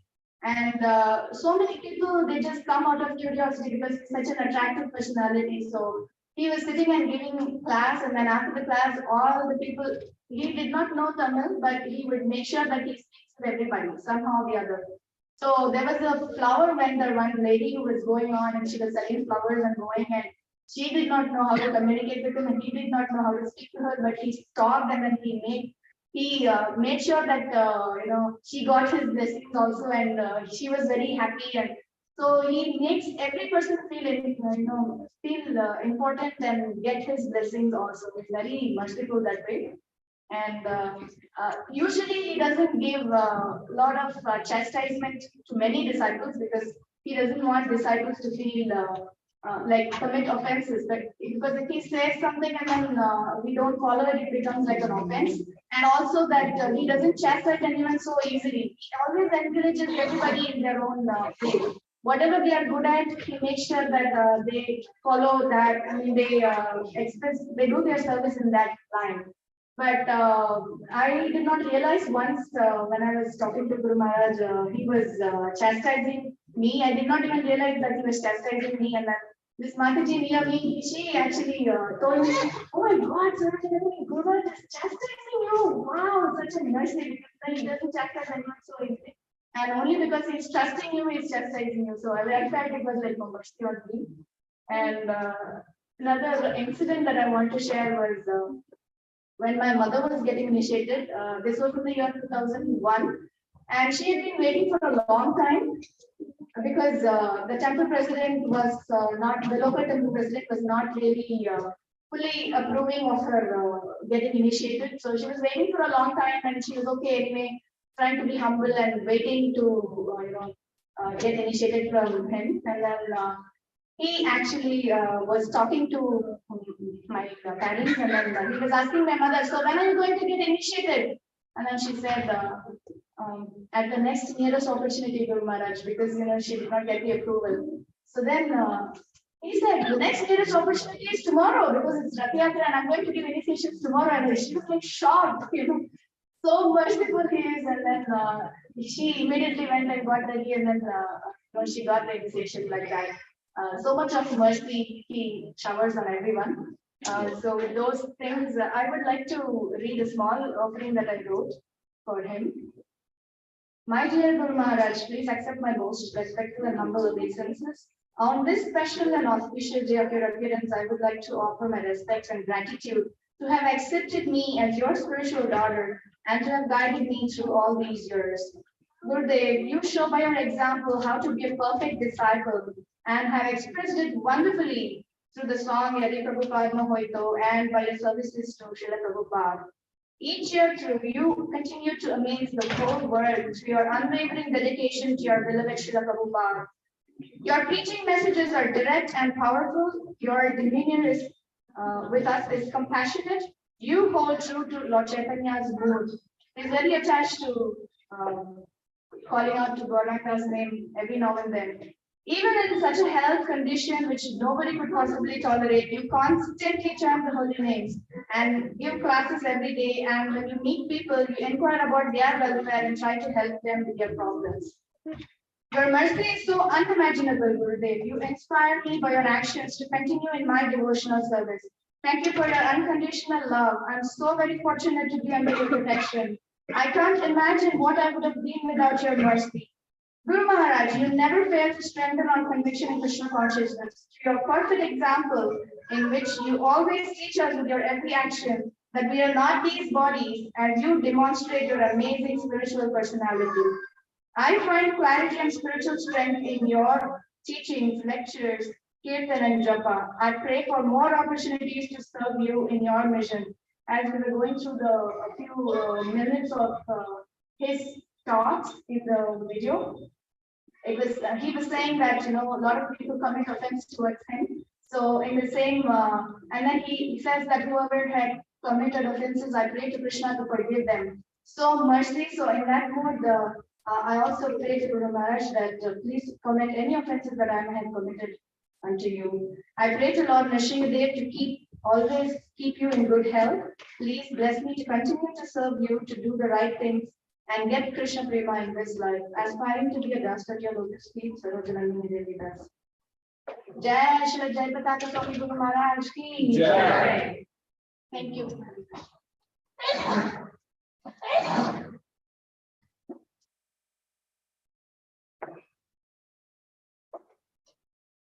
Now His Grace Lakshmi Narasimha Prabhu, then Advait Pran Prabhu, then Rangnath Govind Prabhu will continue.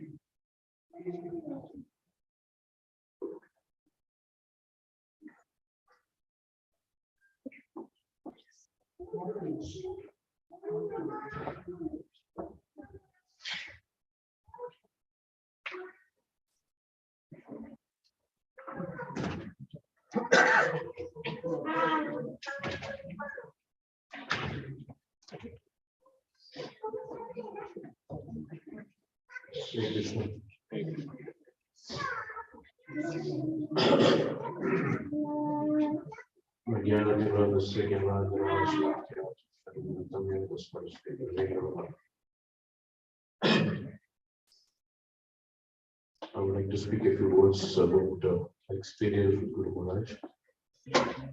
So in 1980s, so it was right after Srila Prabhupada left this planet, and actually the wave of so it was the Prabhupada's time, as you might know, this con spread very rapidly, and devotees were not kind of got a lot of time to spend and learn things, but they were already pushed into the field, go out and preach. It was an expanding phase of the movement. And late in the 80s, so sorry, late in the 70s, that continued in India as well. So in India, in many places, so devotees were going and starting their mission. Many times even Srila Prabhupada, the Veeramut also you can see. So the train stopped in a station, and Prabhupada asked one disciple to, why don't you get down here and then start a temple here? So that was the kind of the way in which the movement was going, pretty fastly, rapidly spreading. To some extent, it was chaotic too. And so, but that continued in the 1980s as well. So, and the pioneer of many of the temples that started in India is Swami Jayapataka Maharaj, especially in South India, in many places in South India. He was the one who put the seeds from which the devotees came, and the devotees had to take further. So many of the experiences that I had is heard from those devotees who be the pioneers, their own respect, in their own different areas that they've been assigned to preach. And they have done a phenomenal job in taking the Krishna consciousness to the masses. And they had to undergo and endure so much difficulties and so much of challenges, and came out quite well. Then they did help in starting the different sprinkle the seeds of bhakti in different places in South India, especially in Tamil Nadu, in Kerala, and Andhra Pradesh, and Karnataka. Every temple that we have today, the seeds were somewhere sold by Jayapataka Maharaj. So it was an amazing phase which I came to seriousness in the mid-90s, and it was an amazing experience hearing from those devotees. Just like to narrate a few things that comes to my mind. So, of course, Jayapataka Maharaj was a very amazing personality. So he was he was definitely carrying the mood of Srila Prabhupada and making sure it reaches to everybody. And we also heard from many devotees who have spoken before me how he had been very protective about the movement. This is one such an example. And so once what happened was in somewhere in South India, so the devotees were trying to start a temple. And then they already had a property and they were trying to start a temple, but there are a lot of difficulties and a lot of disturbances from the people around. So some local zamindars and things, they were always kind of giving trouble to them. So once it kind of escalated to an extent that the devotees were taken to the police station, and they were kind of put in the lockup. So then the inspector was given some bribe or something, and then so this was a very became precipitated to a very bad situation. So then so Guru Maharaj happened to hear that, and then he came out there. Then he went to the police station, and when the inspector saw some American tall person coming he thought he would come and argue and kind of either argue or kind of plead with him or something. I was being prepared for that. But Guru Maharaj did not kind of speak anything. He just went and directly fell at his feet. So he was completely flabbergasted. He was not expecting this would happen. And he was struck aback, and then he got up. Oh, Swamiji, you're such a great personality. How can you do such a thing? So that is the kind of mood that Guru Maharaj is having. Like Nityananda Prabhu, go out in every house, knock the door. You won't see the Nityananda Prabhu, you'll be at the feet of the devotees. So that was his kind of mood of protection of devotees, protection of the movement, and push it every single and make sure that doesn't come back. So that was the mood, and those were the days of things were very chaotic, and then it was spreading very rapidly, and devotees were being cultivated like that. So that was the kind of a state. I've heard a lot of devotees speak about Guru Maharaj, a lot of different pastimes in there. This one I could recollect. But apart from being from the macro point of view, looking at the movement and spreading the movement, so he was very personal as well with all the devotees, and he would personally spend time with them, and he would impact them in such a wonderful way that they will be very carry forward the gratitude throughout the life, and it will help them in their spiritual life in a great way. So he had, of course, we heard before, he has about 60,000 disciples, but it is definitely not surprising if he knows each of his disciples, and he would relate with them in an appropriate way, appropriate time, in order to instill and strengthen their bhakti and their help in nurturing the fragile bhakti seed and help it grow and nourishing it. So he is amazing in doing that. And he is empowered by Paramatma, is empowered by the Supreme Personality of Godhead.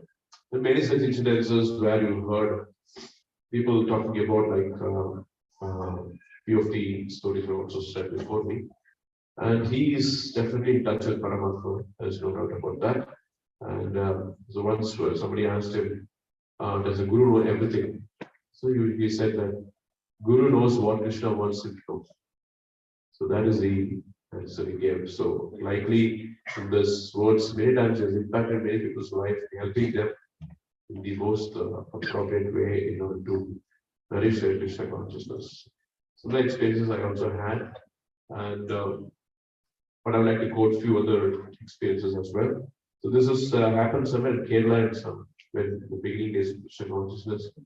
So he was giving a class in Srimad Bhagavatam, and of course, that Kerala is a state where people are they at least assume themselves to be very highly knowledgeable, and they think they are a great PhD doctorate of their own merit.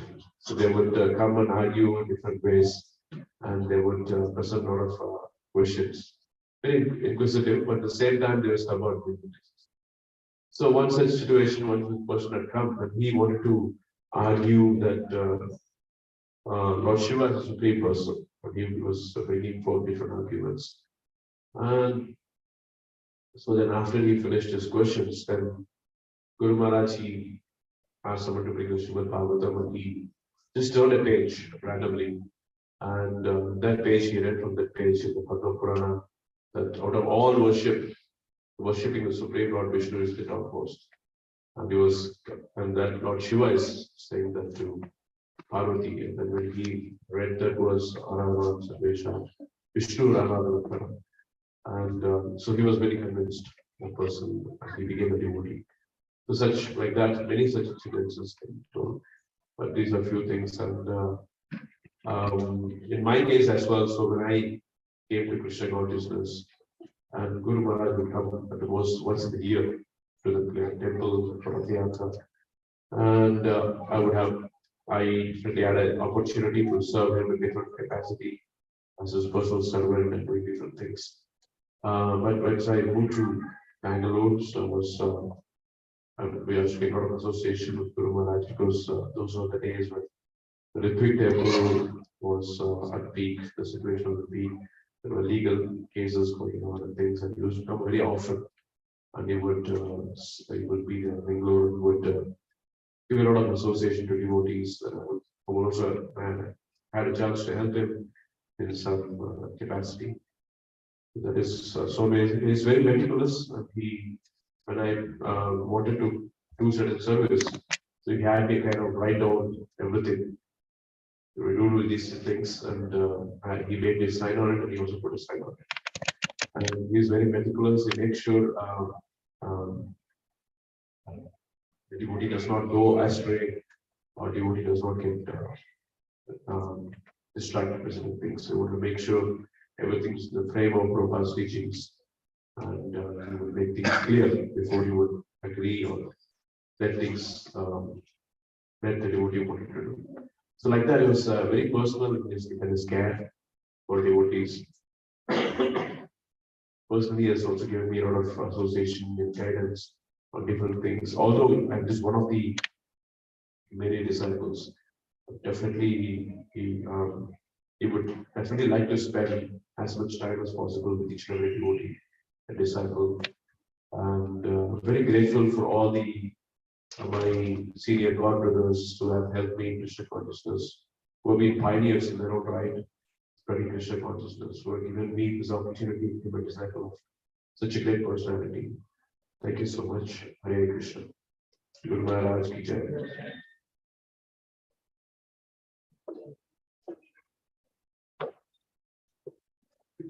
So Guru Maharaj ki Jai. Again, since there's limited time, requesting devotees to keep the offerings brief, so we can all get an opportunity to glorify God. Hare Krishna. So Guru Maharaj is this very tall, handsome, surrendered, at the same time fearless general of Srila Prabhupada. I remember in the times in Mayapur, after Bangla, we would sit down for chanting, and he would be sitting, and there would be hundreds of devotees around.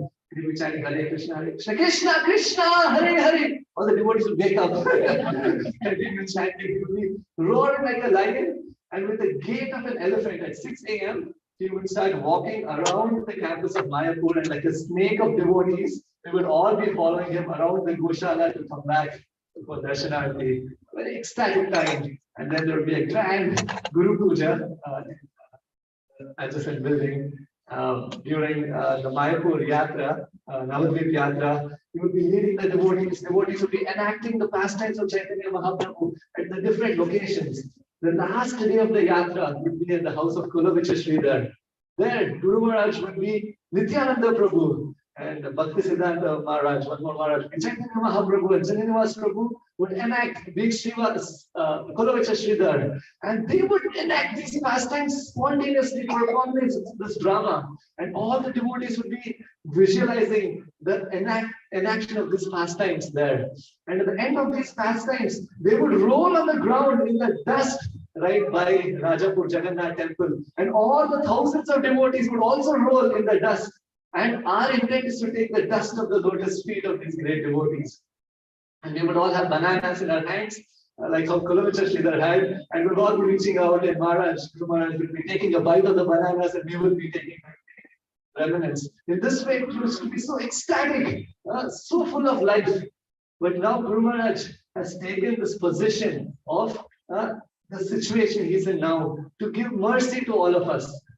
Just visualizing and reflecting that he was born on this auspicious day of Ekadashi following Ram Navami. So last year I was just reflecting, Yo Vrochet Sahamrgais Swayam Ishwarana Srimad Kirita Tatapidita Padapita. Sri Ramachandra, he gave the association to hundreds and thousands and billions of monkeys, so they could all be engaged in the service and perfect his life.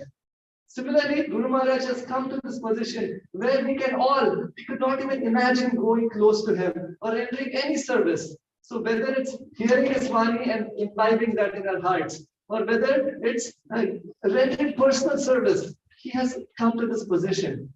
Once, when he was coming to a temple, when Mataji tried to take out one of his shoes, like one more Prabhuji, his servant, was taking out one of the shoes, and the Mataji also tried to take out the other shoe and touch his lotus feet in the shoe, and the devotee said, "Stop! You are in a Mataji body, you cannot touch a sannyasi." And the Mataji felt very hurt inside, and she thought to herself, and she said, next life I wish I could get a body of a Prabhuji, so I can render personal service. Nobody heard this, but Guru Maharaj heard. And he said, "I don't want you to come back next life and take new birth in this material world. Do this service now." And he let her touch his lotus feet and take out the shoes. Because he is so much in the mood that this has to be your last life. So many times he has said, till the last drop of blood is there in my body, I want to give mercy. I want to deliver everyone. You have chanted sufficiently. Don't perform Vaishnava Aparadh, just like Maharaj, just like Prabhuji was mentioning. And he wanted devotees to take them all back to Godhead. And that's again reflecting on the mood of Sri Ramachandra. As Ramachandra was walking through the forest, thorns would pierce his lotus feet. And Lakshman would try to take out the thorns. Ramachandra would say, "No, don't." And another thorn in the same place and would bleed even more. And Ramachandra would say, "Sakradeva, prapannaha aham tava asmiti ayati, sarvada aham raksham dadami iti vachanam mama." He's saying that if somebody takes shelter of my lotus feet, even if it's a thorn or a sharp stone, I will never reject that personality and take that person away from my lotus feet. I remember when I was getting initiated, one more devotee, he said, "Guru Maharaj, I have not been following my vows. I have not chanted Gayatri in a long time. I have not chanted my holy names also. Please give me mercy again." Maharaj very mercifully gave him the mantra again and gave him the beads again. Again, that's not what we want to follow. Maharaj has been saying he's suffering because of us, because of not following the vows properly, not chanting the holy names sincerely. So he's dedicated and given his 200% to us. And that's his mood, that we also follow in his footsteps. And give mercy to one person, two people, how many ever we can, and follow his instructions very sincerely. So I'll stop here. Shri Guru Maharaj ki Jai. Hare Krishna.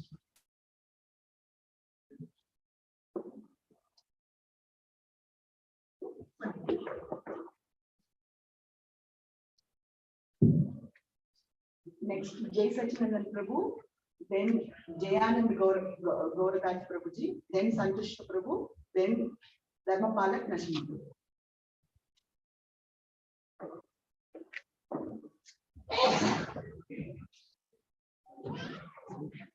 Mr. Palak, side of this, in the Swami Nominee, who wants to provide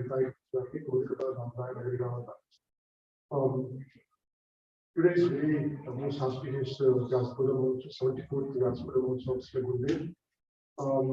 Just I would like to recall my memories for the first team. I think in around 2000, I saw Guru Maharaj in many of the Vyas functions and other temple functions. But first time when on office work, I went to Trivandrum. I had to stay there for 15 days. That time, one of our congregation members who was living in Trivandrum, actually he called me and said that Guru Maharaj is going to visit Trivandrum temple for 15 days. Then immediately that happened to be, I think, weekend day. Then myself and my colleague we both to Trivandrum that time. And all so many devotees were waiting outside, and we were all waiting for half an hour, around 1 hour. Then Guru Maharaj arrived in the car, and as soon as he got down, he said, then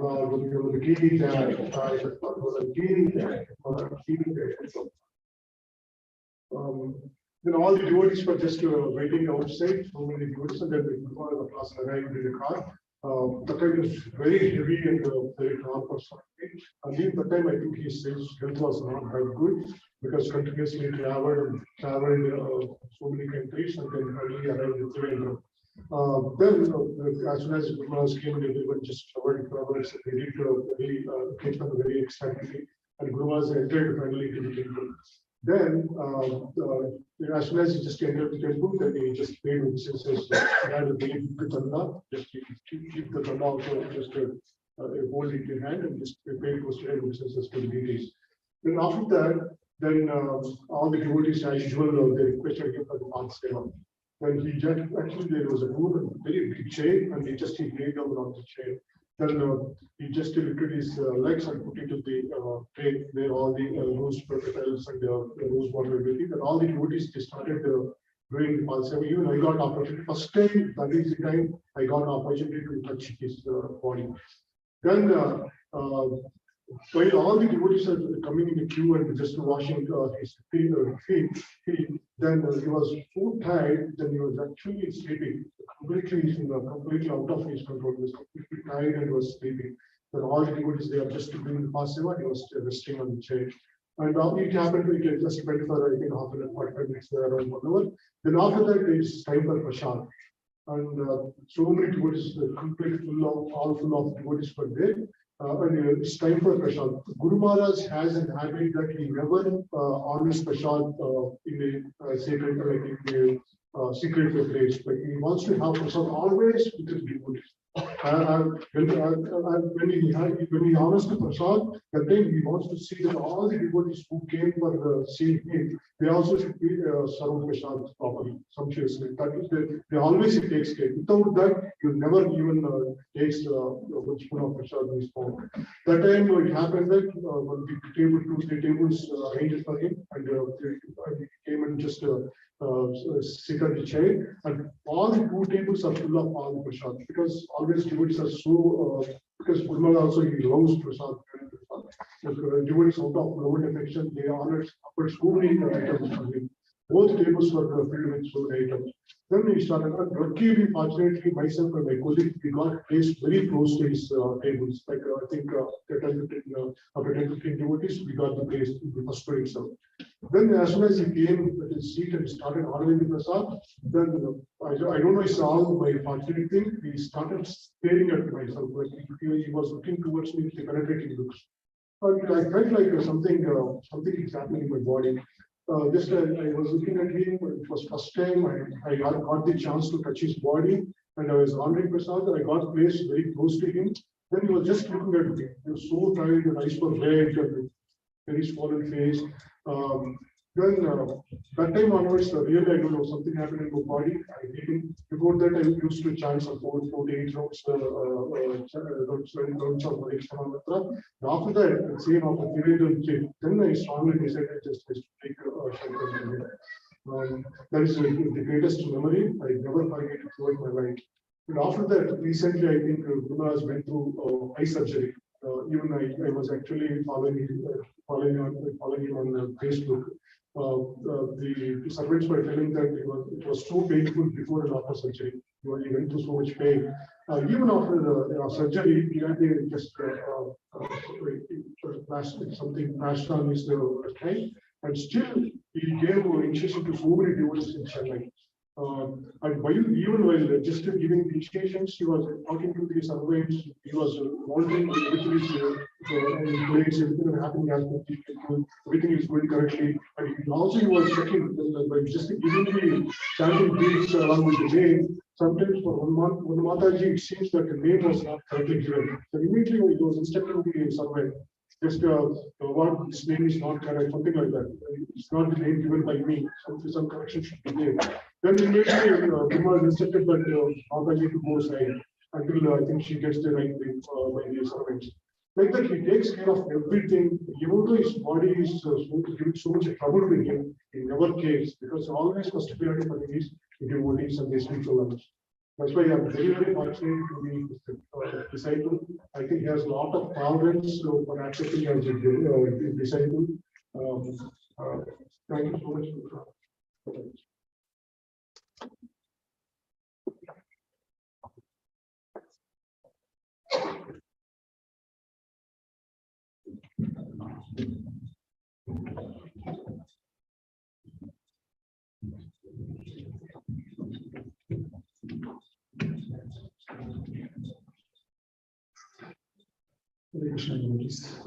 So very fortunate, because not for the guidance and association and service of my dear Guru Maharaj, I would be somewhere in the material world. Very grateful to Guru Maharaj to actually saved my life. So I would like to start with keep it short with the other devotees. It's 1 o'clock. We'll have Guru Puja, I believe. So I'll keep it short. So in Chaitanya Charitamrita, there is this very nice conversation between Ishwara Kuvi and Chaitanya Mahaprabhu. And Chaitanya Prabhu is recollecting when he got the Hare Krishna mantra, what is experiencing. Dhairya dharite nari hoilama uttama, hailama ummata, hasi kandi nachi gai jai mata mata. By chanting the holy name of the Lord in pure ecstasy, I lose myself, and thus I laugh, cry, dance, and sing just like a madman. तब हृदय धोरी माने करिंदु बिचारा कृष्ण नाम ज्ञाना चना होई रे अमता. Collecting my patience, therefore I began to consider that chanting the holy name of Krishna had covered all my spiritual knowledge. Pagali hoila ami dhairya nahi mane, eta chinti nivedinu guru racharane. I saw that I had become mad by chanting the holy name, and I immediately submitted this as the lotus feet of my spiritual master. So, the personification of this holy Jayapataka Swami Guru Maharaj is that he is actually embodying the ecstasy that he is experiencing by chanting the holy name of the Lord every moment. But he is in the mood of Nityananda Prabhu, and he wants to give this madness to every person. That every person in this world is mad of this material world, and he wants to give this transcendental madness to every person, which is the destiny of every living entity. So he's very liberal, but he himself is experiencing this. But that's the mood of a pure devotee. That he has separate standards for himself and others. He applies the highest standards for himself, and he applies the lowest standards to others. So that's the mood of Guru Maharaj that I understood so far. That he wants to give this. He wants to make. There are two types of sadhana that is described in Bhakti Rasamrita Sindhu. One is called Vaidhi Sadhana, another is which is called Raganuga Sadhana.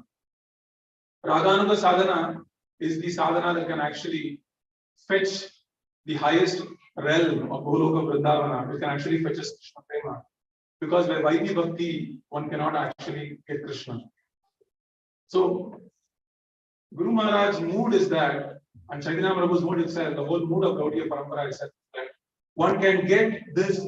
One can perform this Raganuga Sadhana very easily. One can come to the stage of performing Raganuga Sadhana very easily. As this question to my Guru Maharaj once, 2016 in Dallas. How can actually one come and practice his love for Krishna in everyday life? And he gave a very profound answer. By reading the pastimes of Chaitanya Mahaprabhu and Nityananda Prabhu again. And then he said, and again. And he said, and again. And he said, and again. And again. And then he said, you will become mad of Krishna. And he said the same way I'm saying it, a little more intense. You'll become mad of Krishna. So that is what he wants to give, which to make this process of getting attracted to Krishna, Krishna's lotus feet, Krishna's holy name, Krishna's beautiful form, Krishna's beautiful qualities, to make it very easy for everyone.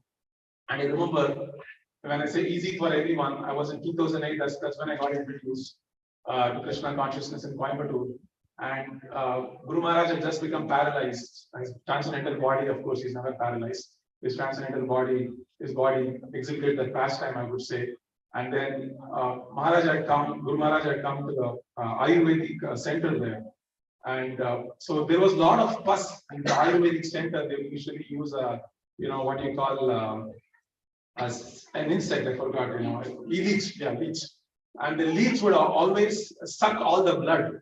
The bad blood it would suck. So what they would do is they would unleash that leech on Guru Maharaj's body, leg, and it would suck all the blood. And Guru Maharaj would be chanting. I do not know anything. I was just standing one round. I was not even following the 40 ladies, to be honest. So I was just standing around, and that too occasionally now and then. And then Guru Maharaj was so merciful that at that point he let me massage his lotus feet. Imagine someone not even following 40 ladies principles. You're not even chanting. You're just very new. You're a few days into the temple. He let me massage his lotus feet in the night. And And then Mahavara Prabhu was there. And then I said, everyone was taking night shift. So I thought maybe night shift at the time would be very in solitude. So I asked, can I do night shift? And then Mahavara Prabhu asked Guru Maharaj. He saw Guru Maharaj. And then Guru Maharaj told me, you want to do night shift? I said, yeah, I want to do night shift. And so it's just been a few weeks, a few months. But I was saying, though Guru Maharaj wants to give this transcendental madness to everyone, he wants to accommodate even someone like me who was, a new guy, not even knowing anything, no tilak. I was just wearing a pant, nothing basically on me. But still, a night shift, what does it mean? You have to collect the urine and then pour it to the toilet. Basically, no privacy. It's no privacy to someone very, very new to Krishna consciousness. You don't even know. You're basically sacrificing this whole privacy for someone like me. And for what? So that I'll be attracted to Guru Maharaj and then gradually understand his mood, which is basically to give this prema, like whatever I was saying, this Chaitanya Mahaprabhu was talking. So this madness by chanting the holy name. So that is what I've understood, and I hope I cultivate in this lifetime. And he wants to take this to every town and village. And so Guru Maharaj likes, to spread the Sankirtan movement every town and village, and that's one of the things that he asked of me, in 2016. And so I beg all of your blessings so that I cultivate this mood, I cultivate this spirit, what Guru Maharaj wants to give. I want to take the blessings of Shyam Kishore Prabhu, Bhagavad Acharya Prabhu, all the devotees here, Advaita Prabhu, everyone here, that because this is what he wants to give, Guru Maharaj wants to give, and I think I can be an instrument of Guru Maharaj in spreading this to as many devotees as possible. If I committed any offenses, Guru Maharaj and devotees. Jayapataka Swami Maharaj ki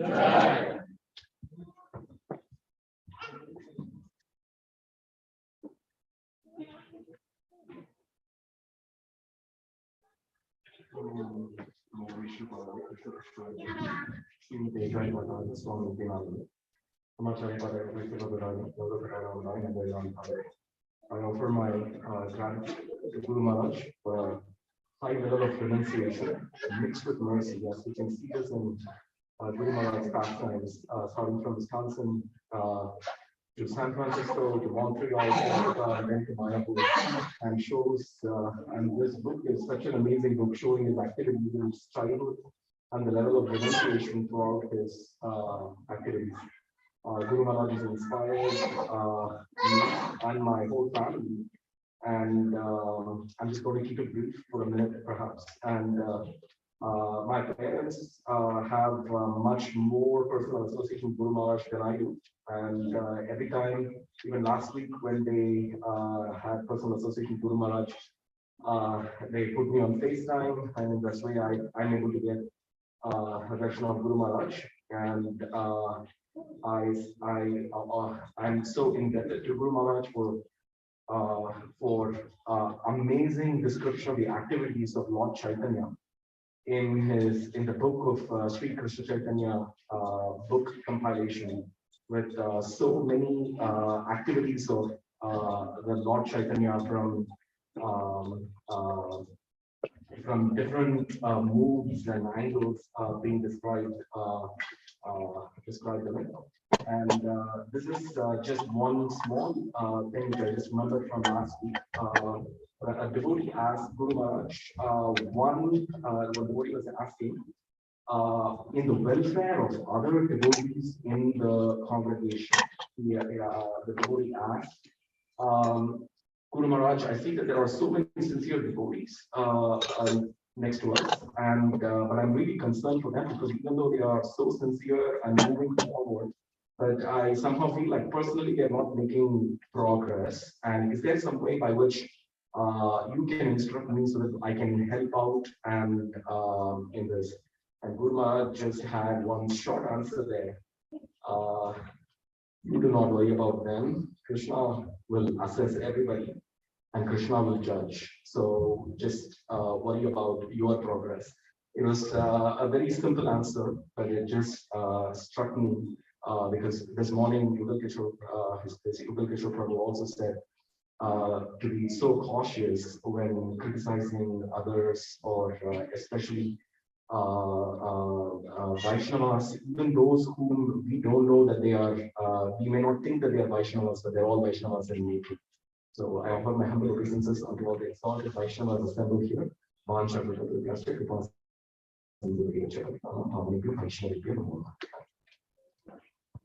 Jayapataka Swami Maharaj ki.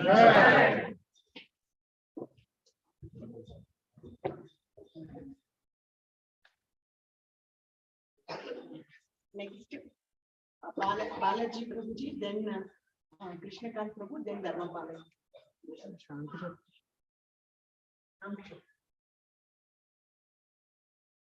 First Shyam Kishore Prabhu, then everybody.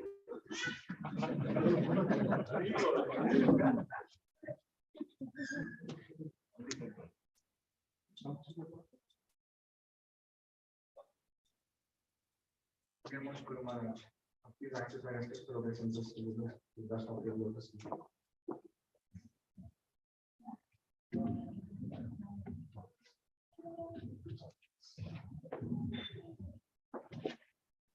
All glories to you, dear Guru Maharaj. All glories to your unbreakable service to Guru Maharaj. All glories to my Savior. When the person is perfectly guided by Guru, Sadhu, and Shastra, your only desire is to fulfill the desires of Srila Prabhupada and previous answers. No material situation can stop you in your great mission of engaging others in the service of Krishna, whether it is in the austere villages of Bengal or amid skyscrapers in North America. Just like Lord Nityananda, you don't discriminate to whom you give your mercy. You are merciful, compassionate, and kind with everybody. And therefore, I am also the recipient of your causeless mercy and consider myself so fortunate of being under your loving protection. And then talking about the compassionate, and I was actually watching the video where Maharaj was in the chair that she said that Maharaj, after being sending so many emails about my shelter and no one is responding back, on the spot he gave shelter. Directly, I was like blown away by his compassion that he just gave mercy directly, like without thinking. That's why it's like Nityananda Prabhu. Then I was also watching another video where like in 1970s, where 80s, his was carrying the prasadam box and then a couple books wherever he travels, and he was giving out the prasadam to everyone. He was like, take prasadam, take prasadam. He was like distributing mercy to everyone. And then I wanted to also speak about my experience which I had last year when I went to Atlanta. As soon as we went, and then Guru Maharaj arrived, and then the temple authority was saying that Guru Maharaj, Jayapataka Swami Maharaj has arrived, and then he's going to take some rest. And then we thought, okay, let's leave. And then Jayapataka was saying that never in history this happened, that Guru Maharaj never went to take rest without doing a class. And then we went back home, and then all of a sudden the Facebook pop-up came that Guru Maharaj was doing the class, and we have to actually run back again. And however, we didn't get a chance to hear that lecture. But I was like blown away that he just came, and then he was just traveling, and then he didn't wanted to even take rest, and then he came back and we gave lunch. It was almost late. Later, he gave me the opportunity to do a personal seva where he never saw me, and I never saw him even before. And then I went there, and then by mercy of Advaita Pran Prabhu and the other devotees, they gave me a personal seva where I could serve him all night, all day. Where I get to massage his feet and then do all his personal needs. I felt very fortunate that he gave me opportunity to do that, and he also chastised me. I was doing the seva, and then I was not doing it perfectly. I had to take his padukas out, and then put the other padukas, and then he has socks on his lotus feet. And then I was trying to put without removing the socks, and then I was like, do it perfectly. I was like, wow, Guru Maharaj is chastising me, and I felt very fortunate that the chastisement is what I need, so that I can be grounded. Then I was remembering about the shloka that Brahma Ramte Kona Bhagyavan Jiva Guru Krishna Prasad. So I'm the Bhagyavan where I got the opportunity to serve him at the point of time. And then I was also thinking about him that what is his mood, right? Shuno Shuno Nityananda Shuno Haridasa Sarvatra Amara Ajnan Purava Prakasha. Prati Gare Gare Giya Koro Isha Koro Krishna Bhajo Krishna Koro Krishna Isha.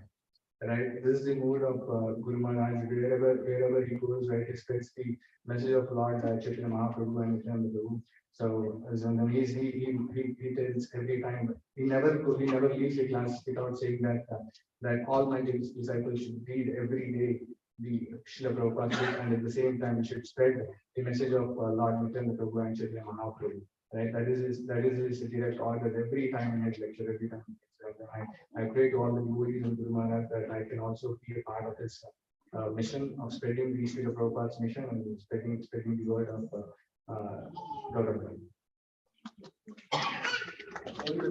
Swami Maharaj.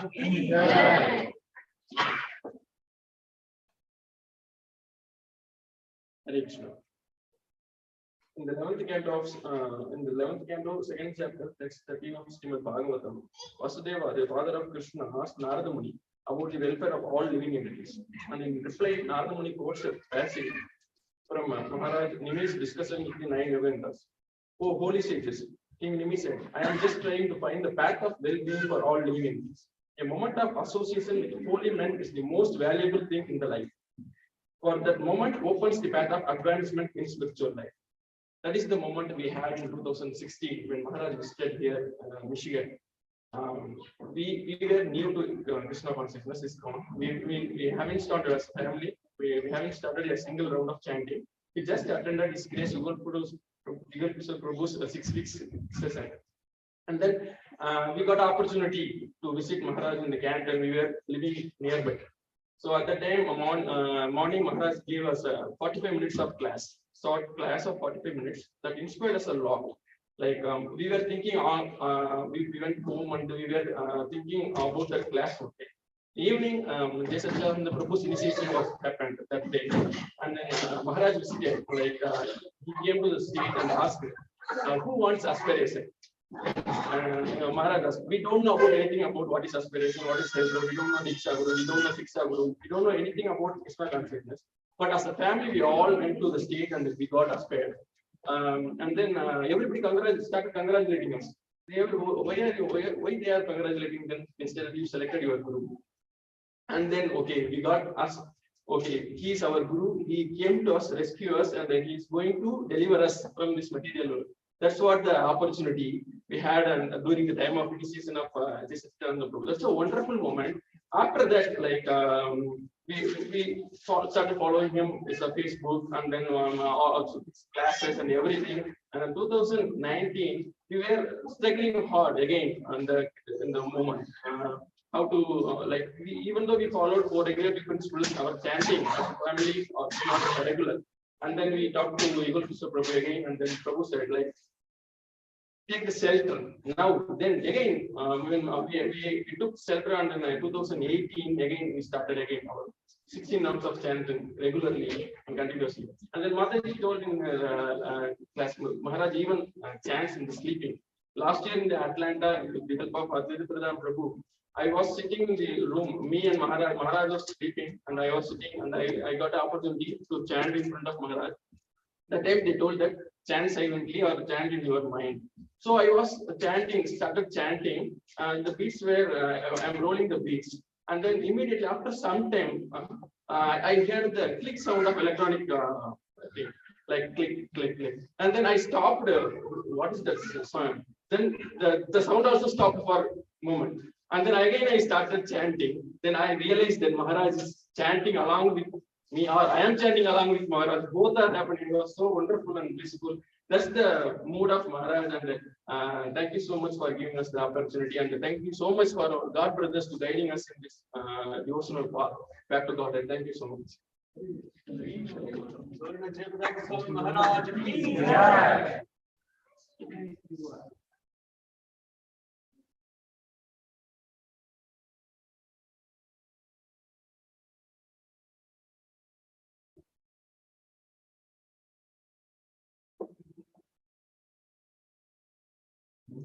So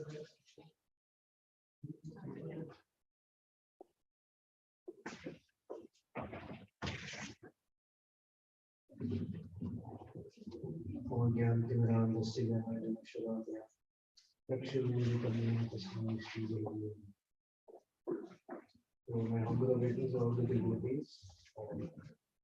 Not qualified to say anything.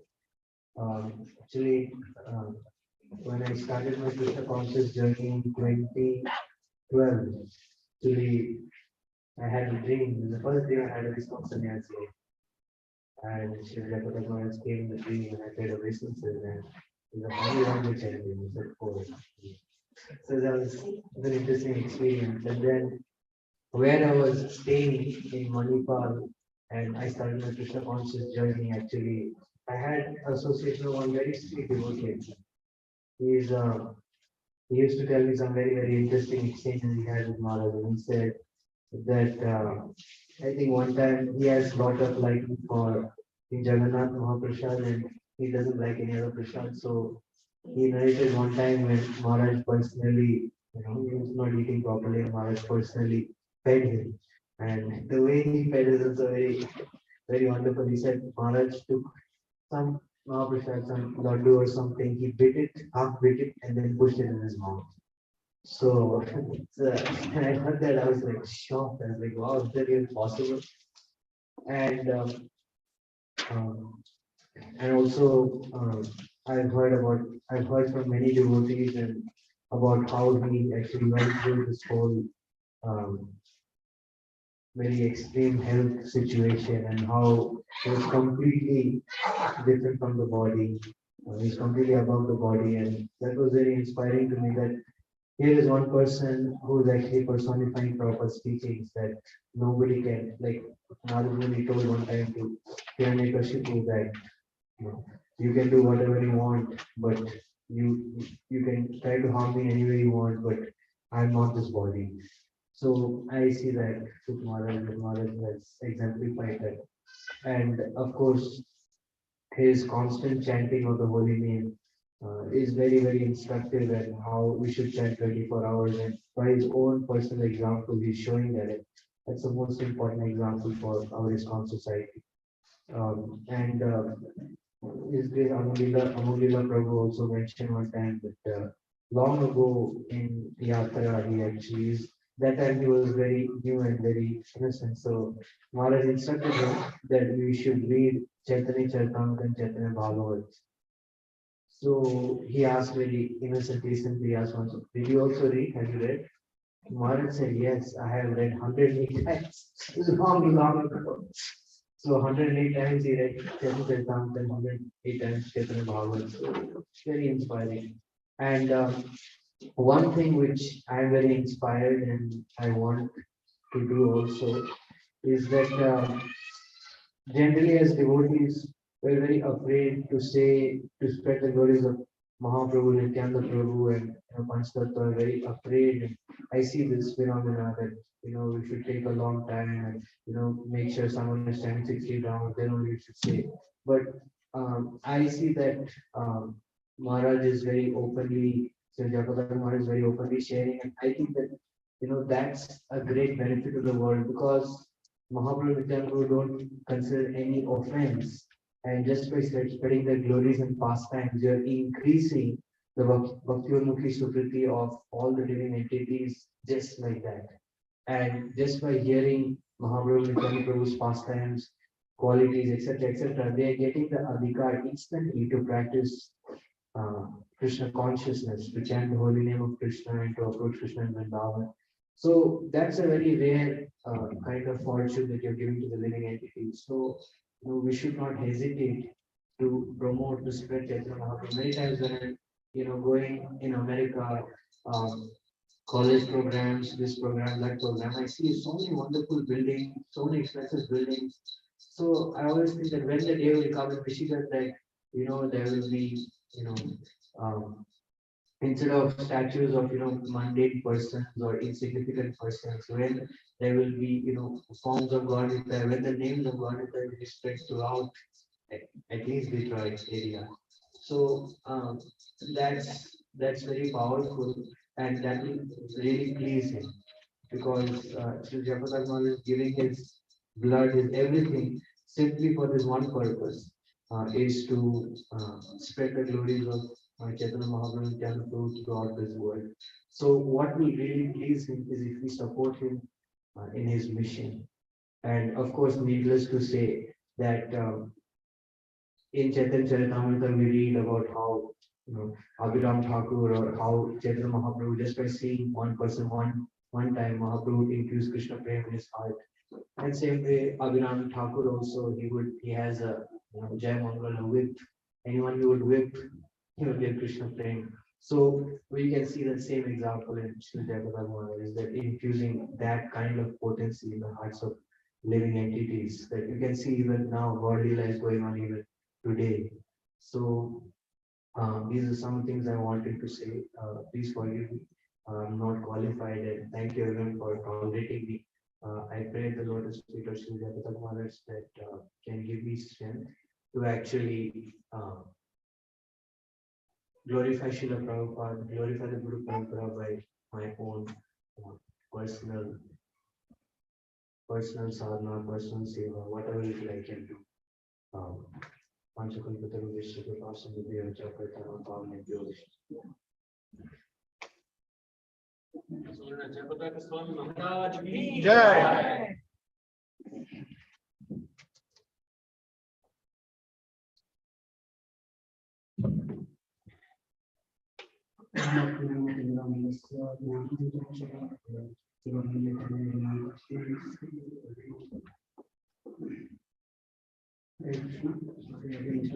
You had a chance to even prepare also. So I was told I cannot do that. Probably asked me to leave and the service. I will just recall a bit of my experiences with Jayapataka Swami Maharaj. So in 2010, I came, 2009, I came in touch with ISKCON, first time in Kansas City. From that time onwards, there used to be Damir Maharaj, and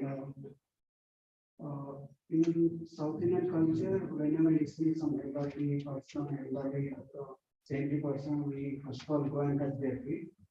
So first thing we were told is not touch feet to ISKCON devotees. So that time onwards, traveling, also I did job in many places also, and I got a chance to participate in Atlanta. So I see wherever I go, like we see in Sanyas also, they are nobody touching their feet. I say, okay, this is the culture they follow. That's what I felt. And I asked, what is the philosophy? Why can't we touch their feet? He said, like, when we touch the feet, our sins will go to that person. And I thought, okay, why to give sins to other person? That's what I felt. But based on my experience, like it is said that when we touch the feet, we say that we are at your feet, we are taking shelter at your lotus feet. That is my conception. So until I was in that thinking. So now, when I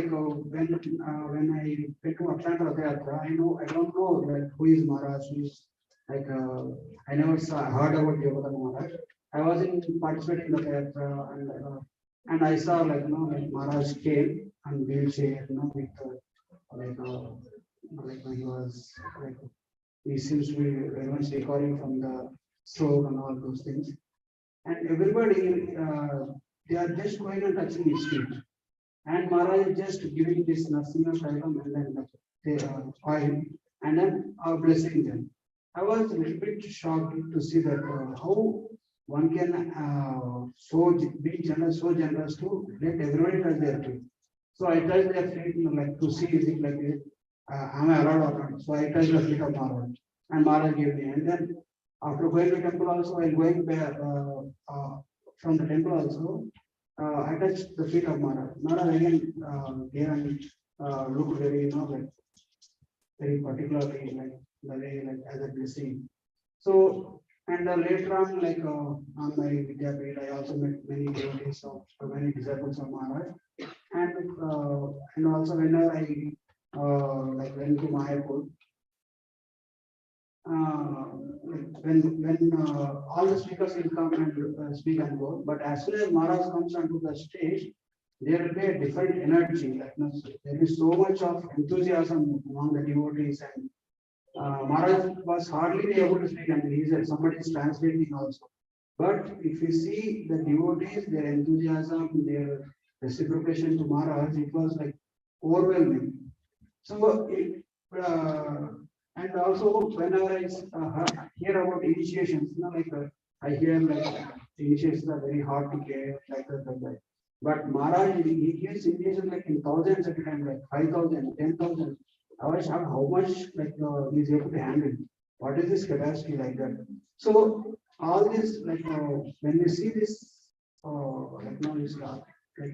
overwhelming fields of Jayapataka Maharaj, it's it clearly says like how the empowered representative of Krishna can do anything which is not normally possible to any other devotees. And I humbly pray and all the devotees who are here and also to Jayapataka Maharaj to please engage us in his service. And I see like whenever Raghunath Maharaj sees, wherever Maharaj is, like he is on the stage, he is on the ground, he is immediately he pays full Dandava Pranamas. So that is the level of Jayapataka Maharaj. So we are very fortunate to have Jayapataka Maharaj among us, and we pray to Krishna to give his association more and more. And thank you, Hare Krishna. So let us Jayapataka Swami Maharaj ki Now Shaligram Prabhu, then Krishna Kant Prabhu, then Dharmapala.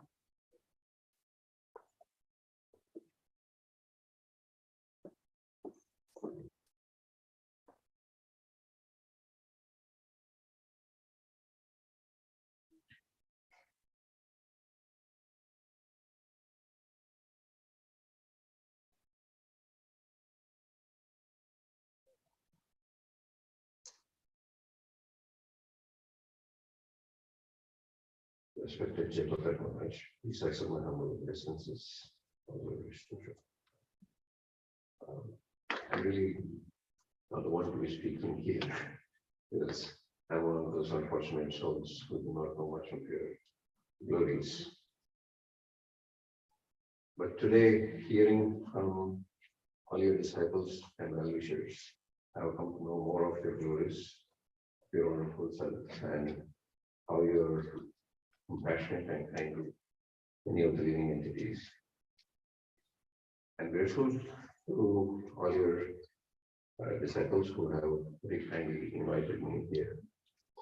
At the same time, I would also like to share that I've always known you as a warrior of Prabhupada's army, general, who in spite of the body and limitations, conditions that you are going through, have given so much in dedication without even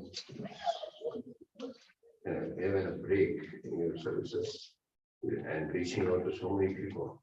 It was always amazing. It was always amazing to see how you could do this,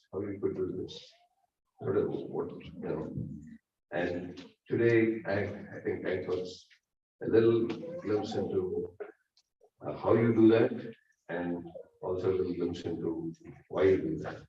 So once again, very grateful to all those who share Maharaj's wonderful glories, and request you to please kindly be compassionate on this soul and share more of Maharaj's glories so that I can nourish my devotional life, and I can similarly somehow in my insignificant way contribute to Prabhupada's mission. So let us Jayapataka Swami Maharaj ki Jai.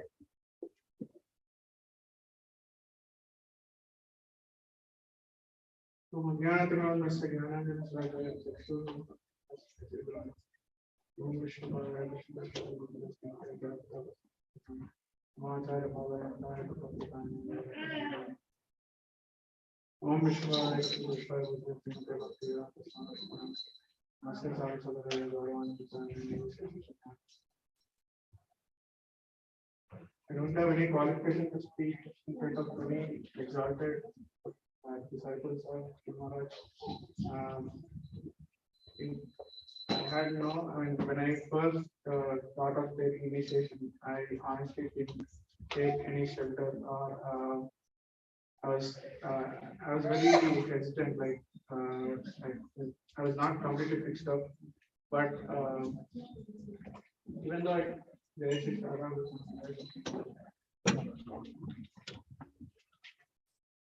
even though I don't have any qualification, Guru Maharaj got me initiated the initiation, and I'm very thankful for Advait Prabhu who got me initiated. He came. He picked me up at 2 o'clock in the night. I don't know how it's possible for him. And so, with whatever knowledge I have, as everyone has been glorifying about Guru Maharaj's compassion. I mean, I don't know how to describe it. It's very causeless. And when I first noticed him, when I entered into his room and I first saw him directly, that's the first moment I thought that even if I don't, even if I don't go back to Lord to see Krishna, I just want to go back to Lord just to serve Guru Maharaj. That's what I thought when I saw him. So, and he's like one more. I just like to share a few stories. Stories in the sense what I saw, and when he was about to leave Atlanta, and when he was about to leave Atlanta, the flight time was like it was so tight that day, and I think he was supposed to leave. The flight was at 5 o'clock or so. He was supposed to leave from the temple at 2 o'clock, and when he got ready, by the time he came out of the room, it was around 1:30 or so. Maharaj was like, he was so tense. And he was preparing Guru Maharaj, no blessings, nothing. Guru Maharaj, we are just leaving. We are just, once we get ready, we are just leaving. And Guru Maharaj, as soon as he got out, all the devotees came. They didn't even give him the Jagannath Danda. So he was like blessing with the hand only. So after some time, they gave him the Danda and he started blessing everyone. And it was already delayed. Then Maharaj was like, they were about to take him into the car, and Guru Maharaj said, I want to see the deities. And Maharaj said, no time for deities. Then Guru Maharaj said, no time for no deities. I'm leaving only after seeing the deities. So he got so tense, and you take the darshan of deities, I go to airport, he take the darshan of deities. And he took darshan of deities, there was like, it was another 15-20 minutes or even more. And for him to get into the car, it's not an easy thing. They need to place a wheelchair. It takes a little time. So he got into the car somehow. In the meanwhile, he has been giving all the blessings. And they closed the door, and he was like, then still the devotees are not stopping. They are going to the window and they are saying, Guru Maharaj, we will be seeing you and all.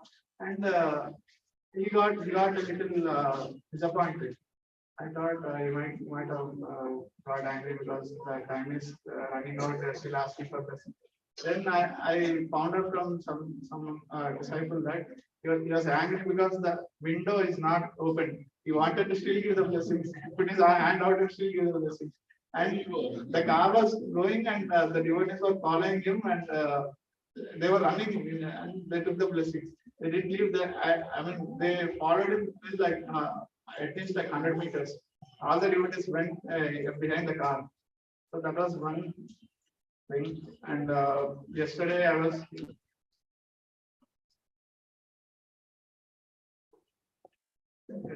hearing to the Adivas ceremony.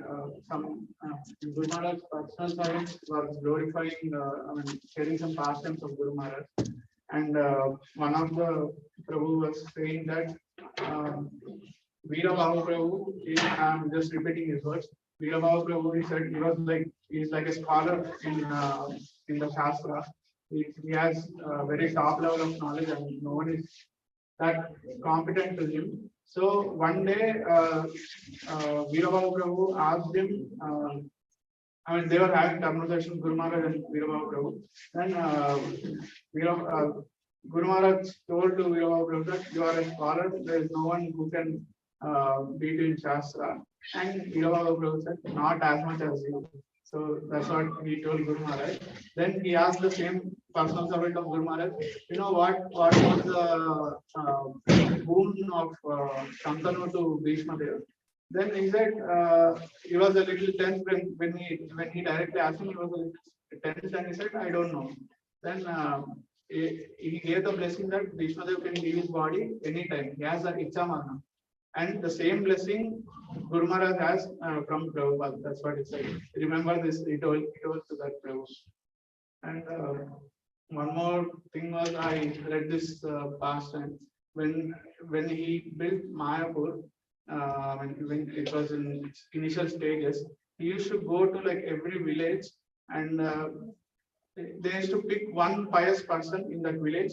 I mean, the most pious person they would look for that householder, and then they used to go for like buying the vegetables and all the market stuff for the temple, and they used to go to that pious person's home and they used to glorify him left and right. Oh, you are the great soul, you are very pious and all. They used to glorify him left and right, and then they used to say we came from Mayapur and all. We want to see the marketplace. We want all this stuff for the temple and all. And then after so much glorification of like they glorifying your so pious and all, one would never say that okay, I'll tell you the marketplace, you can go and buy. They would instead they will say that okay, you can take that stuff from us. Why do you want to buy? So Guru Maharaj was saying that I used to save Krishna's money. Like this, I used to avoid spending Krishna's money. And we used to stay in their home and we used to save every penny of Krishna. So I thought like that's the mood of Guru Maharaj. I mean, all the Prabhupada disciples. So I mean, whatever we can do. One lecture he was saying that one devotee was asking, I'm not how can I be grateful to my Guru? And Guru Maharaj was saying, why are you not grateful to your Guru? If someone saves you from an accident, will you be grateful for him or not? Then if you are grateful for him, Guru is saving you from hundreds and millions of births again. So how much grateful should you be to your Guru? That's what he said. So he gave initiation, he is taking all the karma. The only thing we can do is preach. I mean that's when you'll be happy. That's the same as this was also told by yesterday by one of the personal servants. You'll be more happy when someone preaches, someone brings new people to the movement. So imagine one person who did so much to build Mayapur, and one person, Prabhupada, who did so much for us to build this movement. And why not, if we all become we all have that same determination, how much we can serve Prabhupada and Guru Maharaj. So only one person did that, and each one of us become that one person. Imagine how much ever we can build this movement. So I would sincerely pray to Guru Maharaj, whatever I can contribute to Srila Prabhupada and Guru Maharaj, I would beg for that mercy so that I can continue and I can serve as much as possible. Yeah. And one last pastime I just wanted to share. He went for physiotherapy and he was trying to do the leg exercises, and the physio was asking him to raise the leg, and Guru Maharaj was wantedly not raising the leg, and physio was leading him. Then he said, you chant Hare Krishna mantra and I'll raise my leg. And when he started chanting, he raised his leg. And when he stopped raising. So yeah, they were saying that every moment he's using to preach like this. Thank you so much. Very good.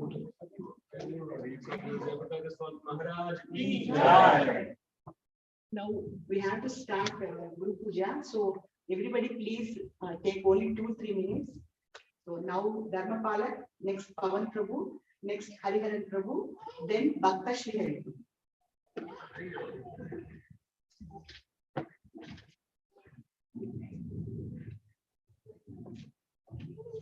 That's my.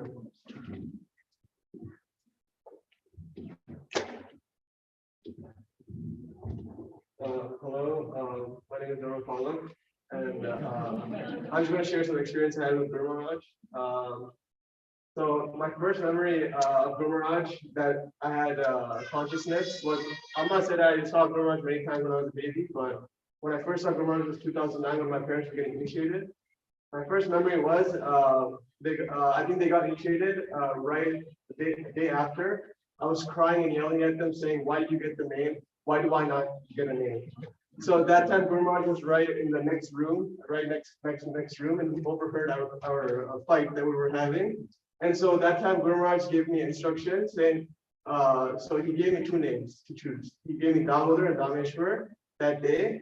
And he gave me instructions saying how many yours you are, that's how many rounds you have to chant. That's one of the instructions he gave me. And from that time, I basically got aspired because he already gave me a name, right? So I got my name, and that was 2009 and 2014, I think 12. I really wanted to get initiated by Guru Maharaj. So I chanted 16 rounds. I started reading Bhagavad Gita. I think I read the 8th canto and 9th canto from Mataji online, and I took the initiation test, and I achieved my goal. I got my actual name, Dharmapala Nrsingadas. And so that was one of my most. And another memory I have is if you're a kid and if you're near Guru Maharaj, it's one of the best experiences you can have because when you're a kid, like other Maharajas, I don't see that much, but when you're a kid next to Guru Maharaj, he actually like talks to you, has a conversation with you, he like plays with you. Like I said this story many times, but when Guru Maharaj is eating, he only wants kids who's holding the plate under his food because he's paralyzed. So he moves his food and he plays with the kids. So it's actually a very good experience when you're a kid next to Guru Maharaj, and it's a very different experience than a lot of you might have. And I'm very thankful that Guru Maharaj is my spiritual master. And that's all I have to say.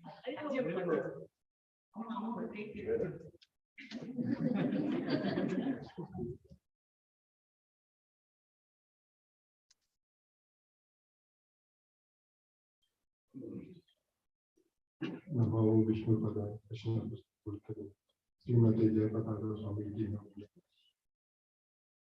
Namo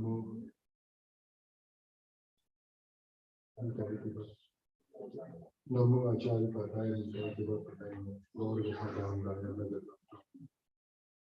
So I am like very fallen soul, and I have to glorify Guru Maharaj. It's nearly impossible, but I am trying here in presence of all the exalted devotees. Thank you for providing me the opportunity. I had a brief presence in Atlanta last year in front of Guru Maharaj, and I don't have words to express the energy level he had.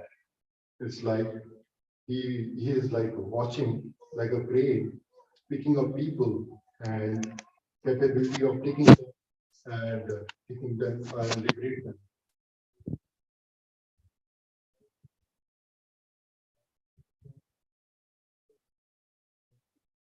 Different disciples of Guru Maharaj, I feel that the same energy I could feel in multiplied times when I hear from them whatever their experiences are.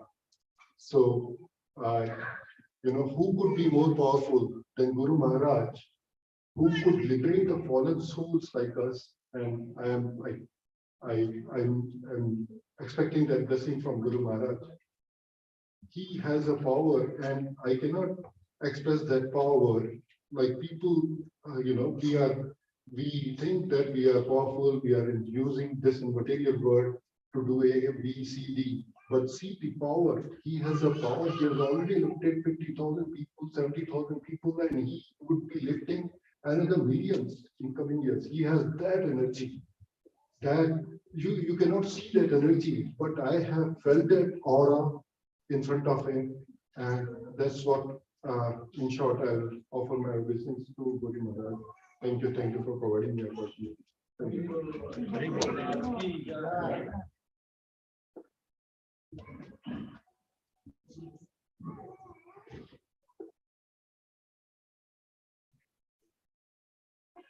Krishna. Please accept my humble obeisance, Guru Maharaj. Please accept my humble obeisances, Guru Maharaj. All glories to Srila Prabhupada.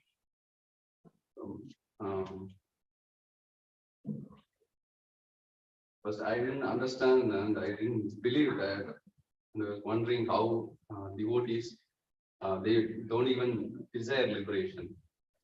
But once I saw Guru Maharaj and his compassion, then I realized that, yeah, that's true. And they are already liberated and they are actually experiencing a better or higher stage as Krishna Prema. So he is a living example of that. And as you see, Guru Maharaj, I'm lost in this material whirlpool, not knowing what I'm doing, and just accumulating something. Please be mercy on me, Guru Maharaj, hold me tight so that I can stay strong in this Krishna consciousness. And bless me with the knowledge and compassion to stay grounded, and so that I can serve you, other Vaishnavas and other living entities in general with compassion. And please employ me as your instrument in your mission. This way, Srila Prabhupada and Krishna will be pleased and bless me with Krishna Prema. Hare Krishna.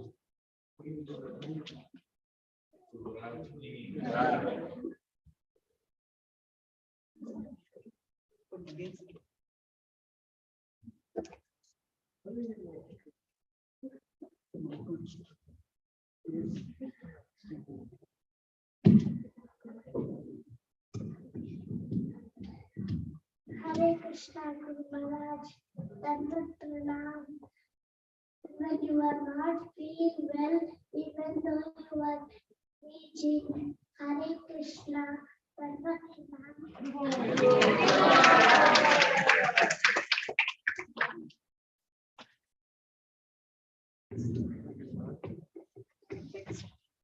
Next, Divya Priya Mataji, then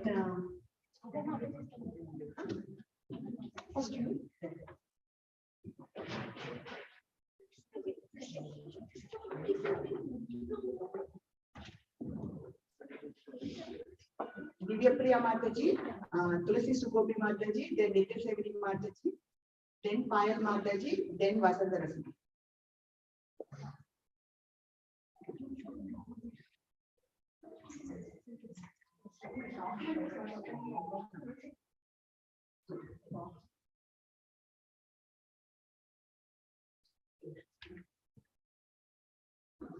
Even Mohana Mataji.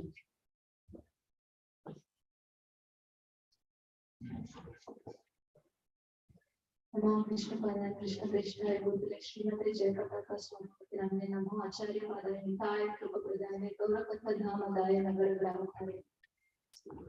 Hare Krishna Guru Maharaj, Dandavat Pranams. Please accept my humble obeisances at the rest of your lotus feet.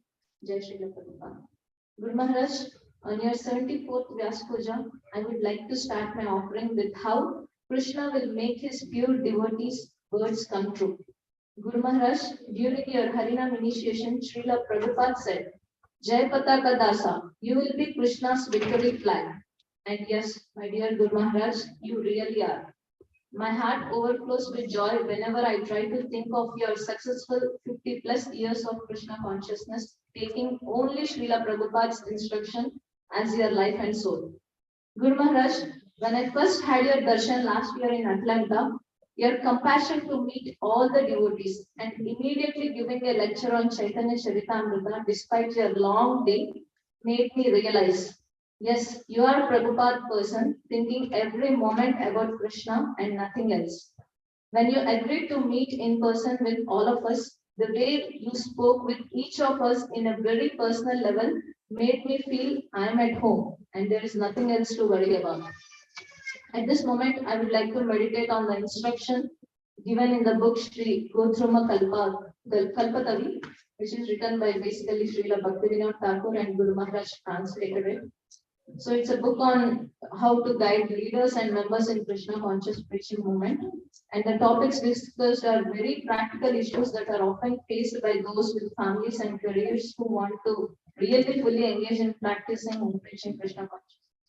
So in the introduction, Guru Maharaj says, Householder devotees who hold a normal job, raise children, chant 16 rounds, help temples in various ways, and do regular Namahatha preaching should be recognized for their high standard of dedication. We cannot underestimate the sacrifice it takes to do these things. Such households should be recognized as Shraddha Kutirs, faithful homes. Guru Maharaj, as I write this offering, I realize still how far I am from following your instructions. You have given us the rope in the form of your instructions to climb up from this material world to the lotus feet of Krishna, which is my eternal residence. But I am so much absorbed with material desires and attachments, which is making me blind to follow your instructions. When I was young, every day at 5 a.m., I used to see devotees doing Nagar Sankirtan pass by my home. And now I realize how late it is when I have taken Krishna consciousness. But nevertheless, it's the prayers of Vaishnavas that planted a seed of devotion, and only with your mercy, my devotional service can be nurtured. I sincerely pray at your lotus feet to give me the strength to chant Hare Krishna Maha Mantra every moment with complete surrender, sincerity, helplessness, serving you and preaching Krishna consciousness, and always be in the association of devotees who remind me of the purpose for this human life and serve Srila Prabhupada with humility. Please help me become your servant in Krishna's service. Guru Maharaj, please always give me the intelligence to ask these two questions in every situation, no matter small or big.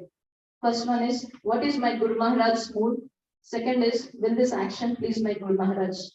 Your humble servant and spiritual daughter, Tulsi Sugopi Vyas.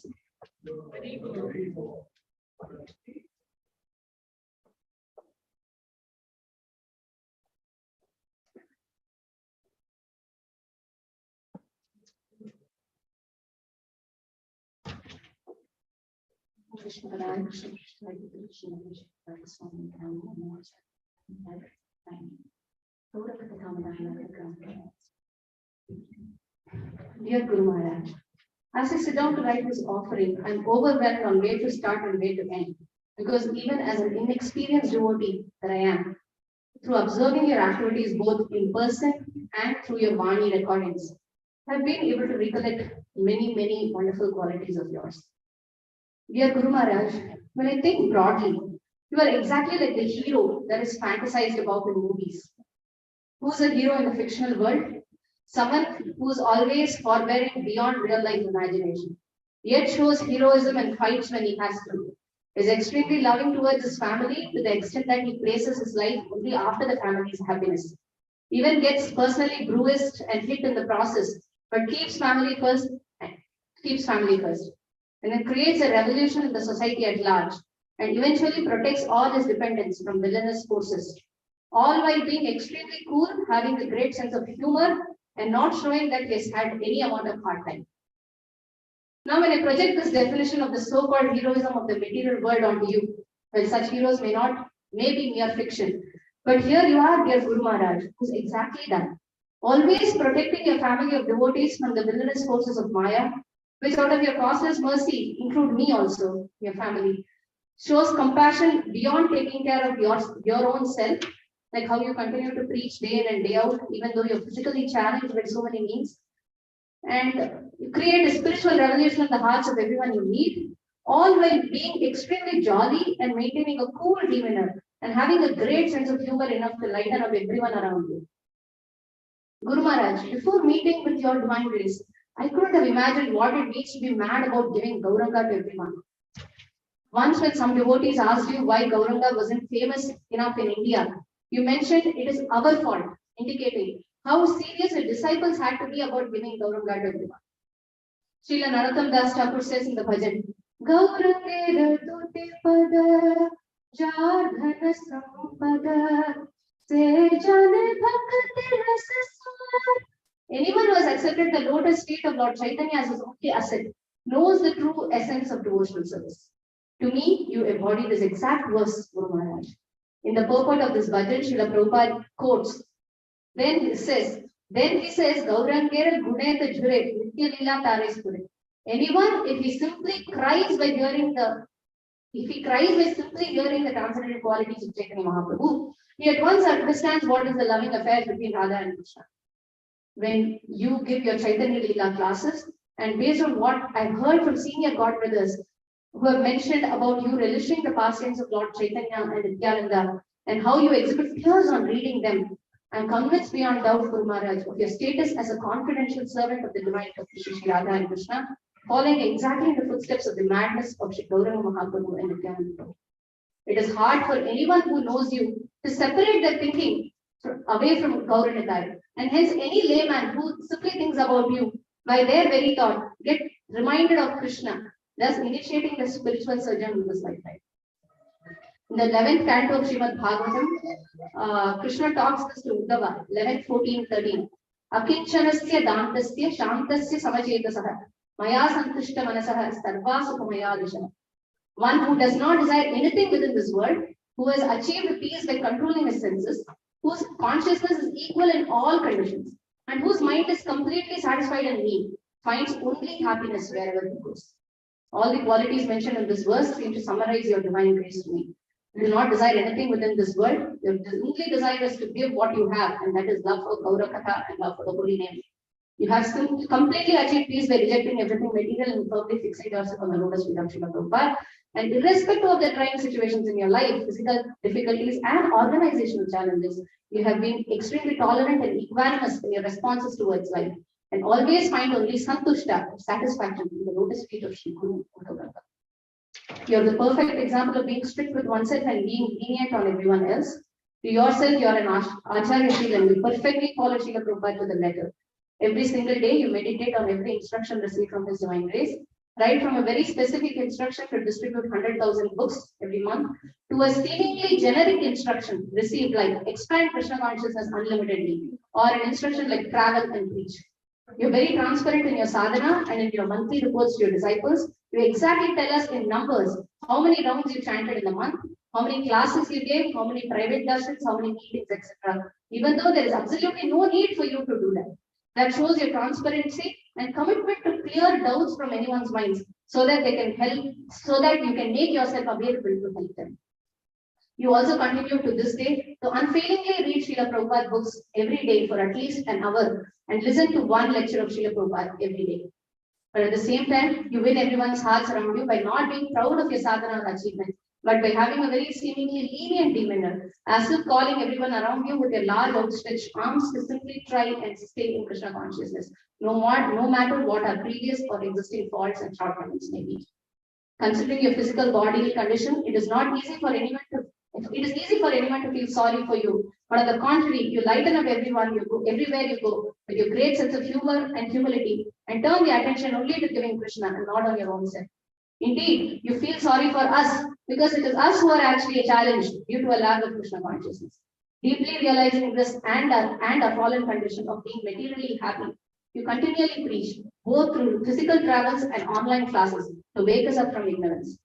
And when you travel out of your costless mercy, you even allow extremely neophyte brand new devotees to render physical intimate services because you want to purify them through Vaishnava Seva. While your physical challenges are extremely an evident aspect of your struggles, Guru Maharaj, one cannot minimize how you also organizationally face so many difficulties to keep this one together as a family. You are like the grand uncle in every family who always resolves disputes among the younger members in the family. And when the youngsters say they want to move away from the family, you're like the grandfather who makes peace and reminds them of the importance of family and brings them back. Dearest Guru Maharaj, I've just tried scraping a portion of your good qualities and I'm already feeling very purified with your visible effort. What to then speak of actually absorbing your mood in full and for trying to follow in your footsteps and actually leading a 100% surrendered life. Dear Guru Maharaj, on this auspicious occasion of your 74th Vyasa Puja, I please beg at your lotus feet to please excuse me from all the offenses that I committed at your lotus feet. And please, I beg for the strength to follow the commitment that I've given to you to help you in Srila Prabhupada's mission by personally chanting 16 rounds minimum and following the 4 related principles and always endeavoring with great enthusiasm to teach this message. Your humble servant, the dear Prajapriya Vyas.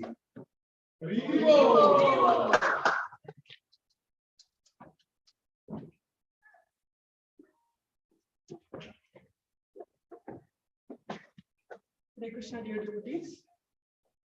Hare Krishna. Mataji's sorry, I did not prepare my written offering as you mentioned, but I was also so fearful to speak in front of all the devotees assembled here.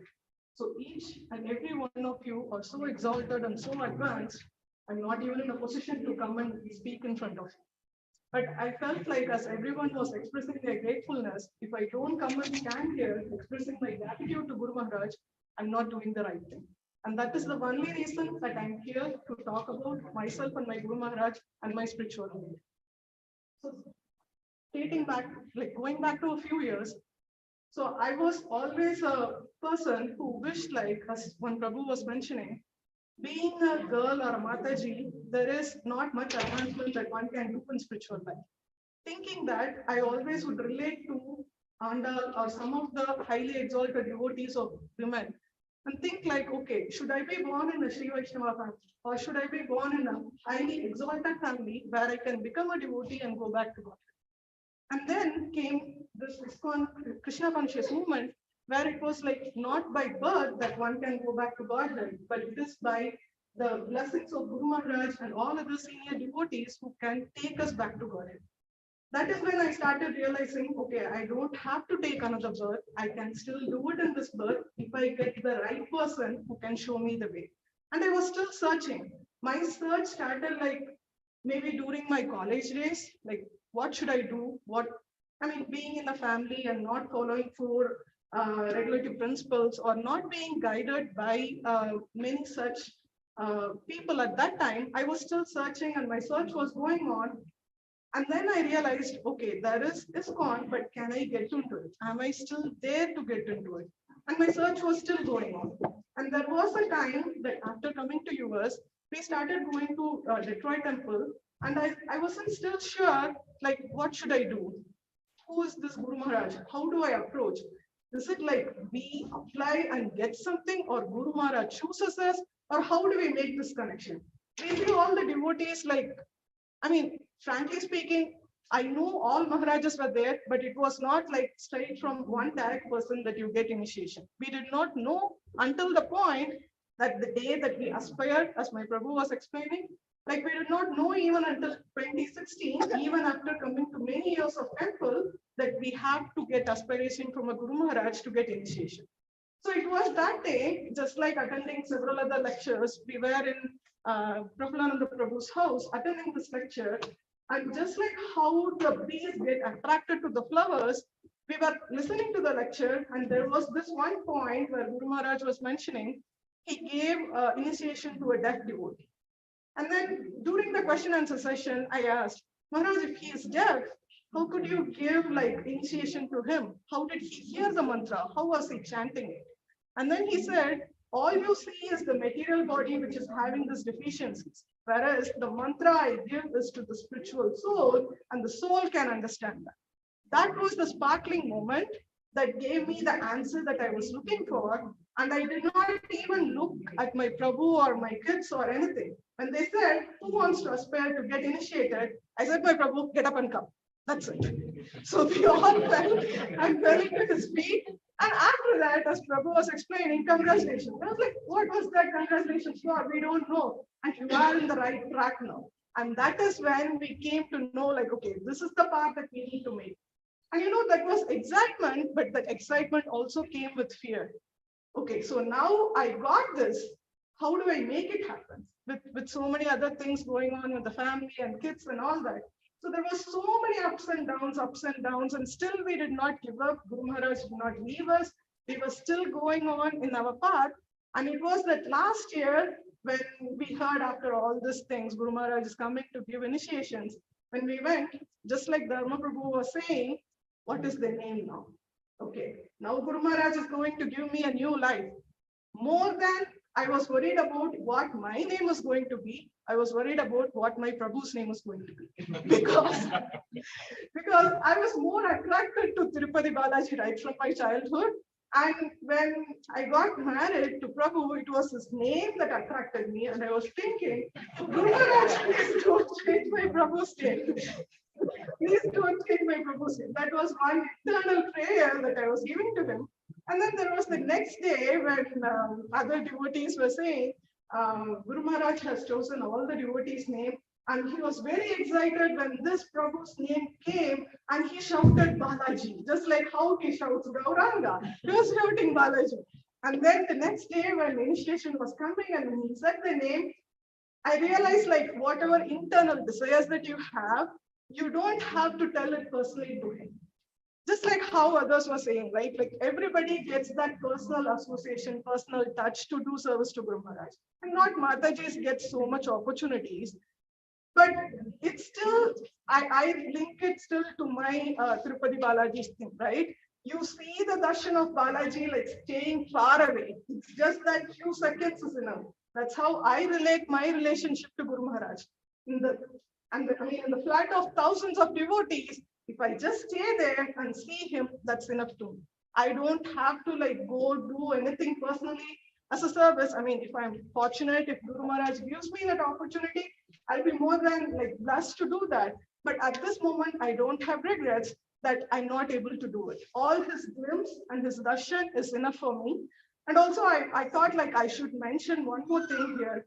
Like as everyone was mentioning, right? Guru Maharaj is so merciful that he gives initiation to thousands of devotees, whereas it's tough with other Maharajas. So one thing I want to mention is, see, however exalted or materially qualified in your academic qualifications, it's very hard when it comes to studying Bhagavad Gita or Shastras. So that is one thing which I personally understand or realize myself. Because if I have to take any exams, right, I feel like more confident, or I don't know what it is, but I feel like more confident, yeah, I can just do it. But when it comes to Bhakti Shastri exams, like you go and write that exam for 2 hours, I'm like so scared. And that is not because that you are not having that intelligence, but the actual intelligence that your soul should realize and you should go and write it. And our Guru Maharaj is so strict that if you do not pass the Bhakti Shastri exam, you are not getting your Brahminical initiation. And it is something that I want to say, like Maharaj follows, and I mean, it's more than Guru Maharaj, it is his senior devotees, right? They are like the police guard standing there. You don't clear this, you are not coming in.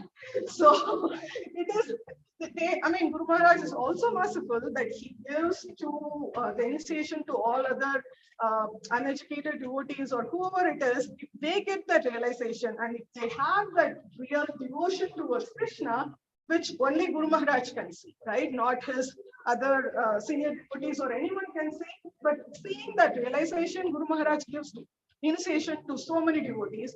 But for someone like us, I think we still have to cross that hurdle and get ourselves spiritually elevated to get that level of initiation what we are aspiring for. So yeah, with this, I will finish my gratitude here. And yeah, thank you all. Please guide us and keep us in your association and make us pass this journey back to Godhead. Thank you. Jayapataka Swami Maharaj. Namo Vishnu Padaya, Krishna Vishnu Vidya, Srimati Jayapataka Swami Maharaj, Namo Jayapataka,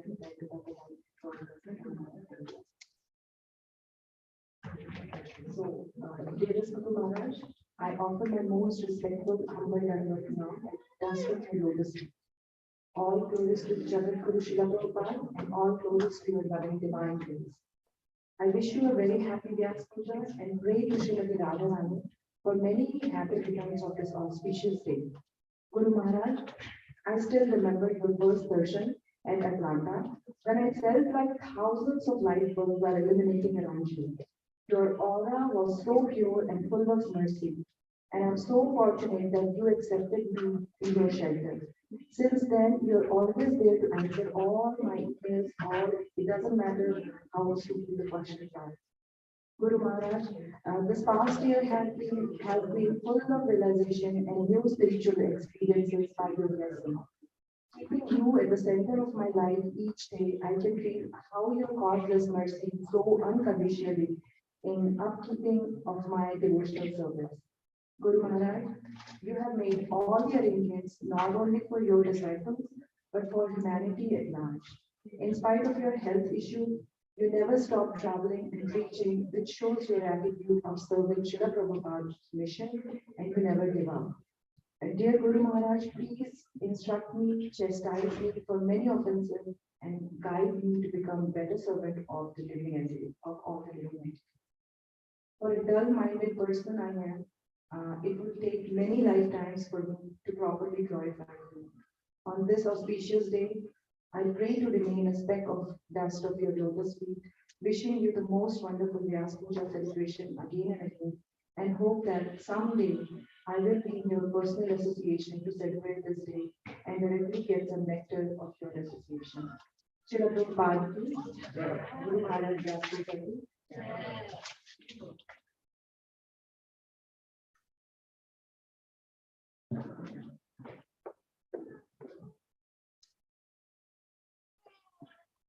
Next, Vasanta Ras Mataji, then Lalita Sundari Mataji. Then we will start the Guru Puja.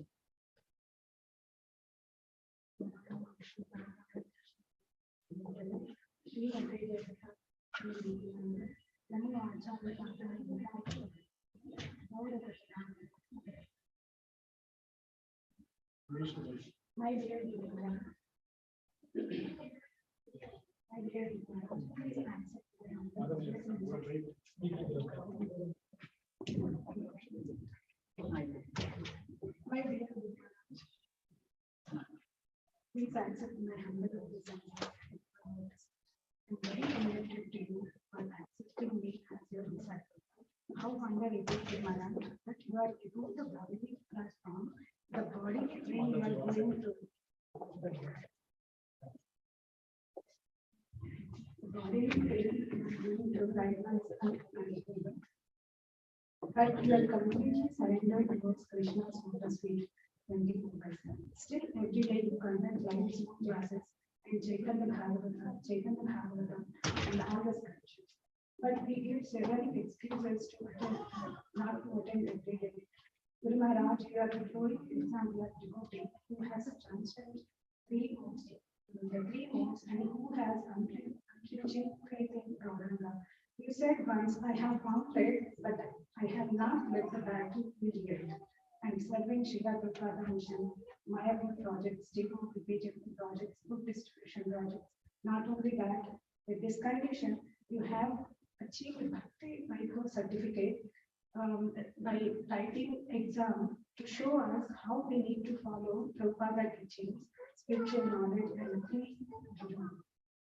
You never give up, even though you go through a lot of circumstances.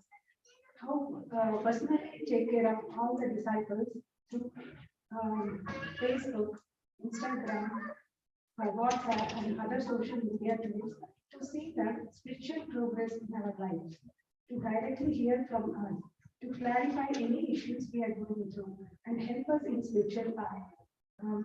Like a few months back, I have received one WhatsApp message. It is direct message from you, and the first sentence, like, my dear spiritual daughter, and your spiritual father, please accept my blessings. And you were inquiring about my spiritual progress if I am going through any difficulties. And I was, after seeing that message, I was overjoyed with your compassion.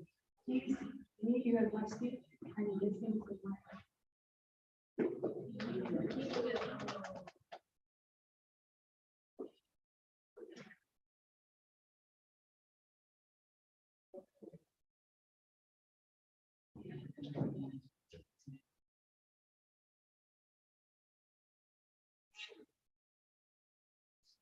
We should have the appearance of us. I do not have any qualification to say you Maharaj this by cause especially of our great Radheshwari Mataji, and I will speak a couple of words. With Maharaj, I have two personal interactions. One is with my initial stage of Krishna consciousness. I am very new to the Krishna consciousness. That time, New Vrindavan Maharaj is giving initiations to one couple. That time, just I approached Maharaj and took blessings, and Maharaj said, where you are from? I am from Andhra Pradesh, and then Maharaj said, Bagunara. In our mother tongue, he asked like that. So then says Maharaj, when that is my first interaction with Maharaj, and just I took blessings to advance in my Krishna conscious.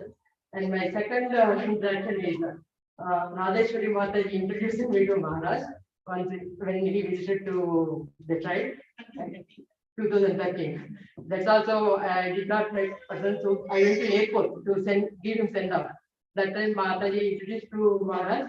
Maharaj, whenever your Puja is going, she will prepare offerings for you. So Maharaj said, so you did not prepare anything for me today? Mataji said, no, Maharaj, she prepared today also, and she told Maharaj. And after when I am doing Arati, I am feeling that see, this Puja day I did not prepare any offering to Maharaj. So as soon as I came out of the altar, Mataji approached me. Mataji, why don't you glorify Maharaj? So I shocked that how the spiritual masters and Krishna have the connection to Paramatma. Then I thought, okay, I did not prepare any offering, Boga offering. At least let me have that verbal offering to Maharaj. So I'm scared at the beginning, then got the strength, and then Maharaj, we listened that Prabhupada had 2 hearts in Jayapataka, but we don't know how a great Vaishnava to preach the souls, fallen souls like all of us, how they much struggle. But Maharaj was a life example for all of us. How a great Vaishnava will struggle to give Krishna consciousness to each and every one of us. So that will push everyone into the whatever we think we can help in the Prabhupada's mission. Only that is giving us the energy, Maharaj. But the energy you are giving is so mercifully you are giving to each and every devotee, Maharaj.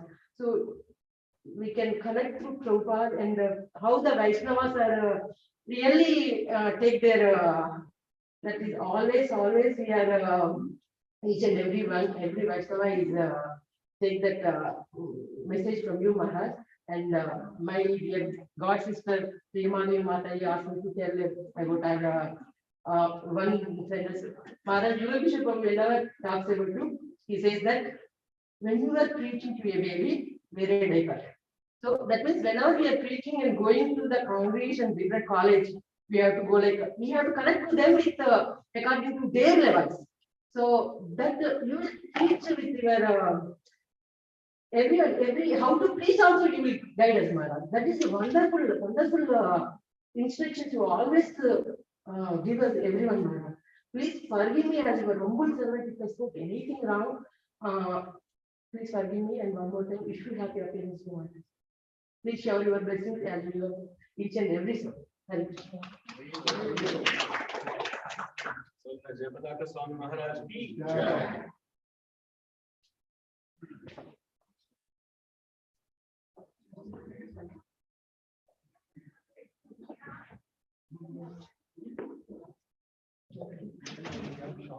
Hare Krishna Maharaj, Dandavad Pranam, Guru Srila Prabhupada. I would like to recollect my couple of incidences. We had a fortune to take your darshan in Detroit in 2012 or 2013. And by the grace of His Grace, Ramanath Govind Prabhu and Radheshwari Mataji, we got some opportunity to serve you personally. And I was really inspired how you are merciful and irrespective of your health. That time actually in the Detroit, most of the devotees for initiation, they traveled from all over US and Canada. All the devotees were touching your feet, trying to take a blessing. And irrespective of your health, you are allowing everyone to touch your feet and you are showering your mercy and blessings. I was really inspired by that, Maharaj. Again, you are allowing everyone to serve you. Thank you. Another incident, again, you visited Detroit in 2016. By the time I was expecting Gopinath, you blessed me, then you gave your Maha and I ate it and you blessed me. This baby will be the devotee. So I'm praying, Maharaj, I'm praying that how much you shower your mercy when I was expecting a baby. So I hope one day you will follow the footsteps of you to serve the Srila Prabhupada mission. I always think, whenever I see you, I think If I get headache, I say, oh, today do I need to chant my rounds of Krishna? I will somehow I'll push myself, but it's a how to be out of godly concert. Like irrespective of so many conditions, you keep chanting and traveling throughout the world, trying to connect our souls back to Krishna. It's a very inspiration for us, Maharaj. Please kindly bless us to follow the footsteps of you to serve Srila Prabhupada mission. And on this auspicious day, I sincerely pray to Sri Radha Gopijana Vallabha, Sri Radha Madhava, Sri Gunju Bihari Ji to bless you with many more years, and please keep continuing, and they should give you more strength to connect more souls back to Prabhupada and Krishna. Thank you, Maharaj.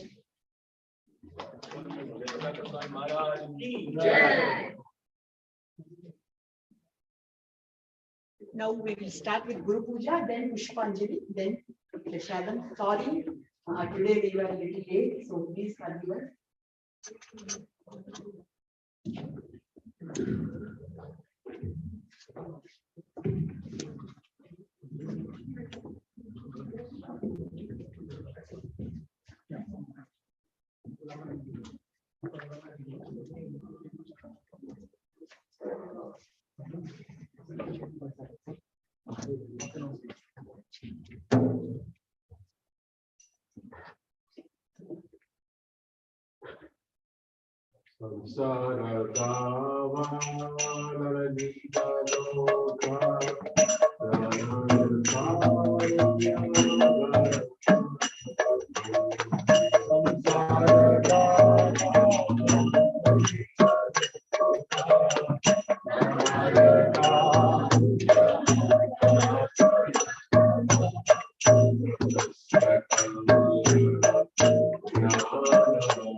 तिमिरान्धस्य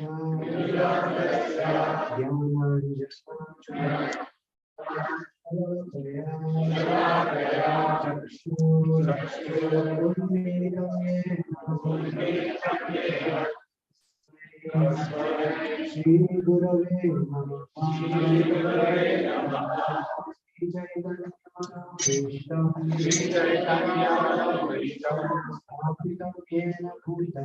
स्थापितं येन भूतले स्वयंरूपगदा मह्यं ददाति स्वपदान्तिकम् वन्देऽहं श्रीगुरो श्रीयुतापदकमलम् श्रीगुरुन् वैष्णवांश्च श्रीरूपं साग्रजातं सहगण रघुनाथान्वितं तं सजीवं साद्वैतं सावधूतं परिजनसहितं कृष्ण चैतन्य देवं श्रीराधा कृष्णपादां सहगणा ललिता श्रीविशाखान्वितांश्च नमो विष्णुपादाय कृष्णपृष्ठाय भूतले श्रीमते जयपताका स्वामी नमो आचार्य पादाय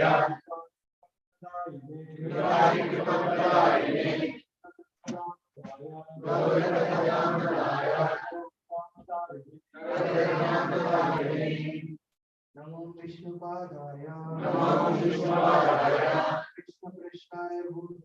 कृष्णपृष्ठाय भूतले श्रीमते भक्तिवेदान्त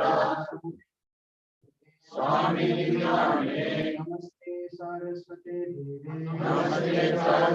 देवे गौरवाणी प्रचारिणे निर्विशेष शून्यवादी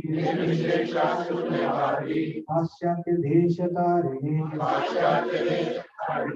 नमो विष्णुपादाय कृष्णपृष्ठाय भूतले श्रीमते भक्ति सिद्धांत सरस्वती नामिने शिवाश्च भानवी देवी ताय कृपावदये कृष्ण संबंध विज्ञान दायिने प्रभवे नमः माधुर्योज्ज्वल प्रेमाढ्य श्रीरूपानुगभक्तिदा गौरशक्ति स्वरूपाय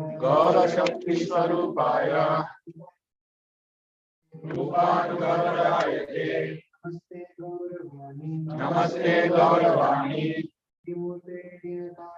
श्रीमूर्ते दीनतारिणे रूपानुगविरुद्धव सिद्धांत द्वंद्वहारिणे नमो गौर किशोराय साक्षात् वैराग्य मूर्तये विप्लम्बर सांबोधे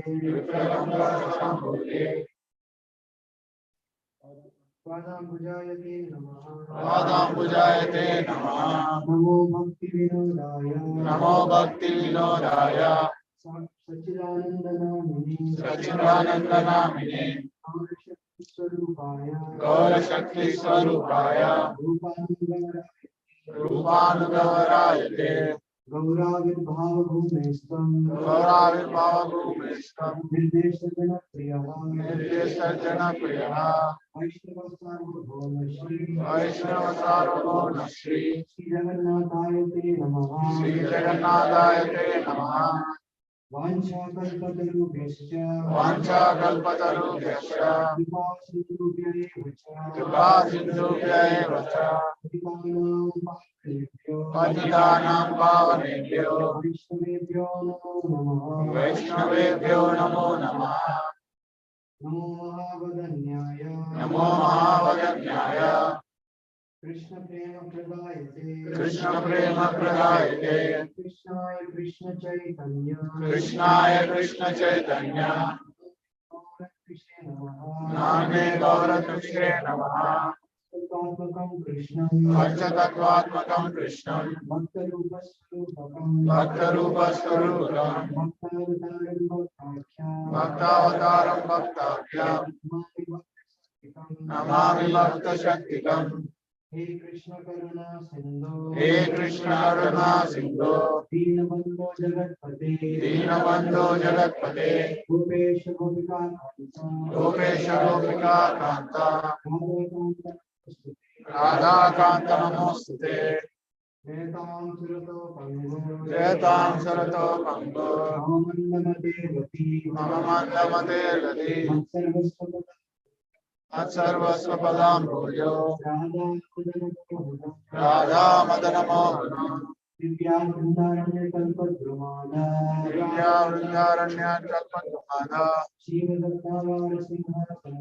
श्रीमद्रत्नाकर सिंहासनस्थो श्रीमद् राधा शील गोविंद देवो श्रेष्ठालिभिः सेव्यमानो स्मरामि। श्रीमन्दासरसारम्भी वंशीवततस्थितः काश्मीरस्वनिर्गोपीः गोपीनाथश्रीष्णः तप्तकाञ्चन गौराङ्गी राधे वृन्दावनेश्वरी वृषभानुसुते देवी प्रणमामि हरिप्रिये। जय श्री कृष्ण चैतन्य प्रभु नित्यानंद श्री अद्वैत गदाधर श्रीवासादि गौर भक्त वृंद। हरे कृष्णा कृष्णा कृष्णा हरे हरे हरे राम राम राम हरे हरे।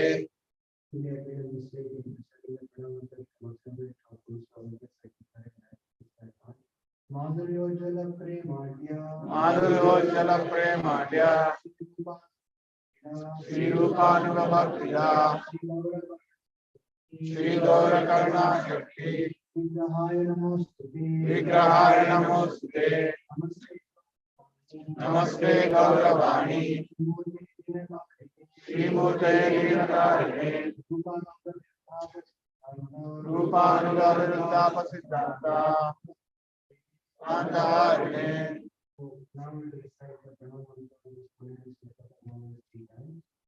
नमो विष्णुपादाय कृष्ण प्रेष्ठाय भूतले श्रीमते जयपताका स्वामी निखिलामिने नमो आचार्यपादाय निताय कृपा प्रदायिने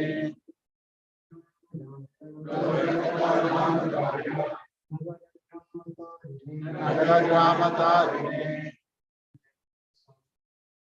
जय।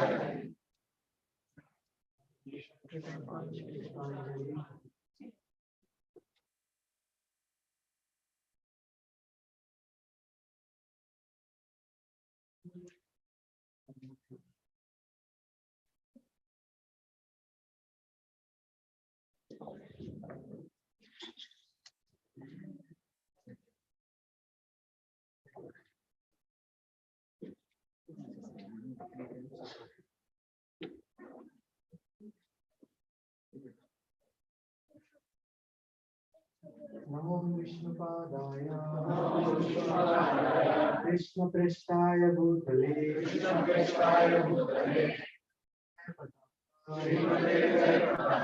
Swami Nitina Namo Acharya Baba Namo Acharya Padaya.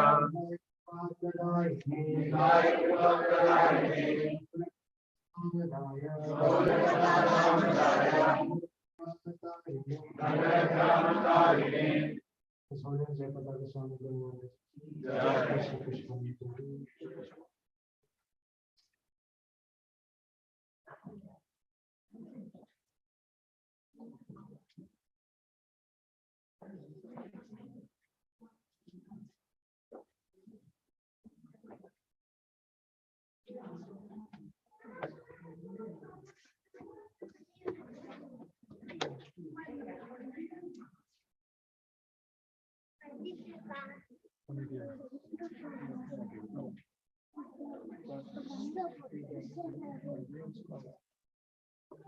Namo Vishnupadaya Namo Vishnupadaya. Krishna Prestaya Bhutale Srimate Jayapataka. Swami Nitinamne Swami Namo Acharya Padaya Namo Acharya Padaya. Kripapradayine Kripapradayine.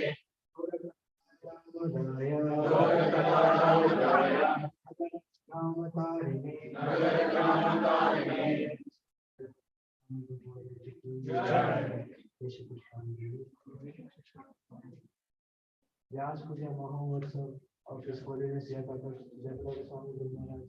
Jai.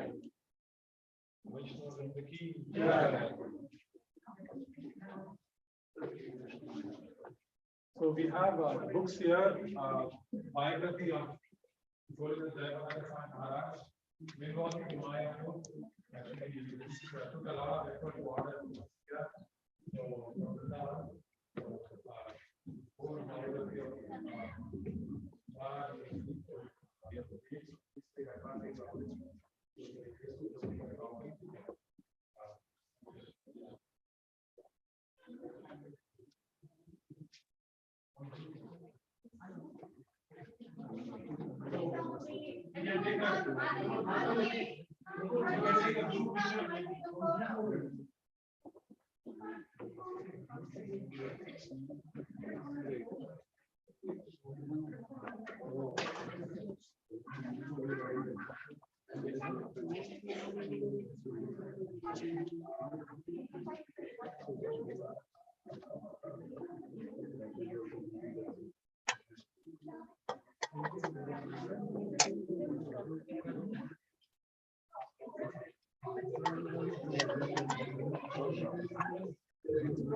One group picture, please.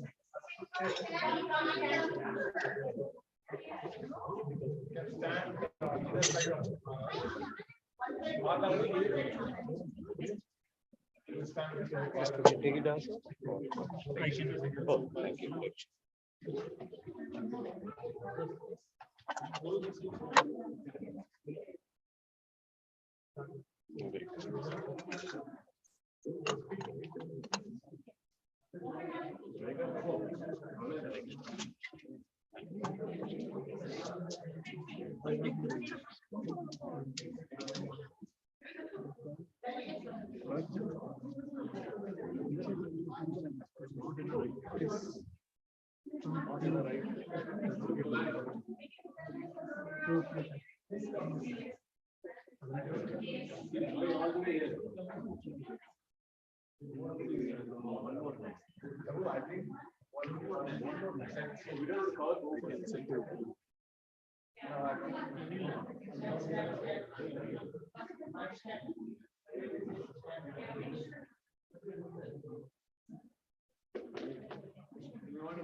I'm taking many.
Drama first or first?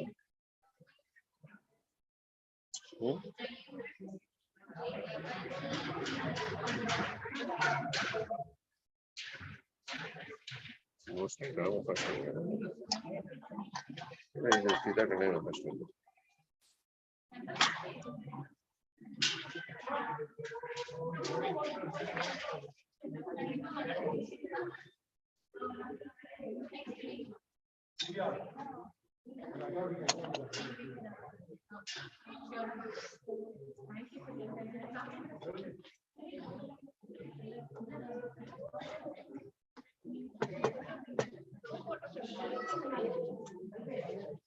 ನಾನು ಕೇಳ್ತೀನಿ ಇಲ್ಲಿ ಆಯ್ತು.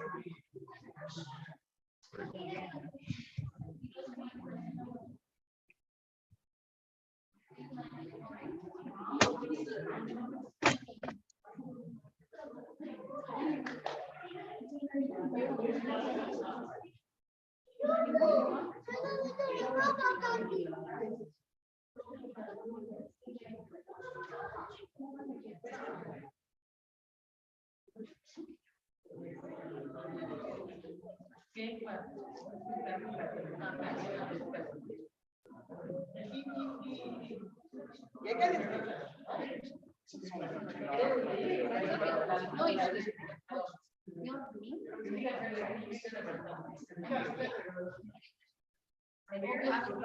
Actually, this is favorable. Good in one way, this book.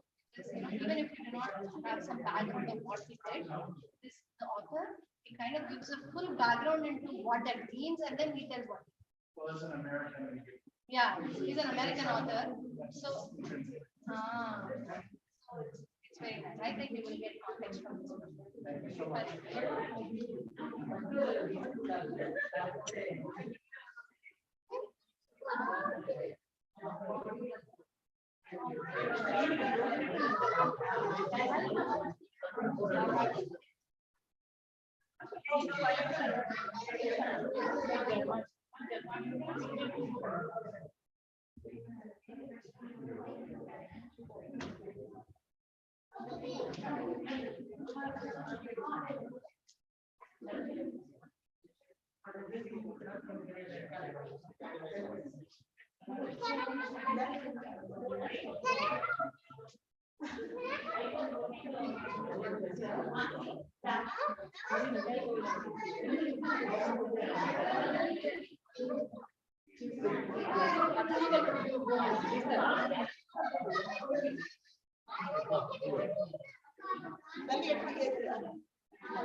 Maharaj, jacket, okay, You never Puji.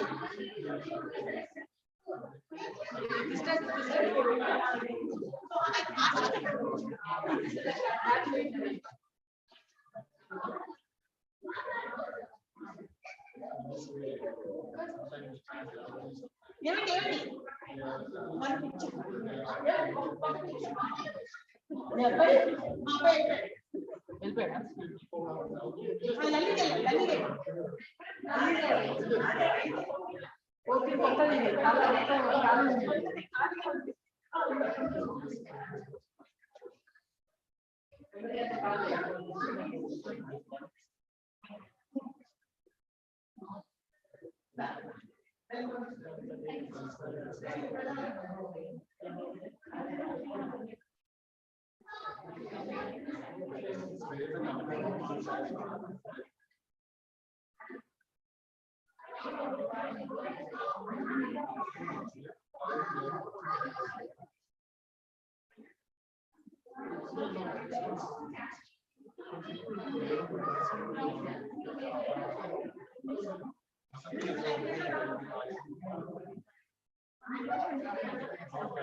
More or less believes that God does not see.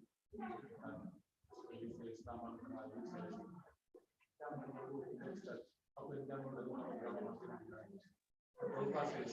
that sometimes you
One more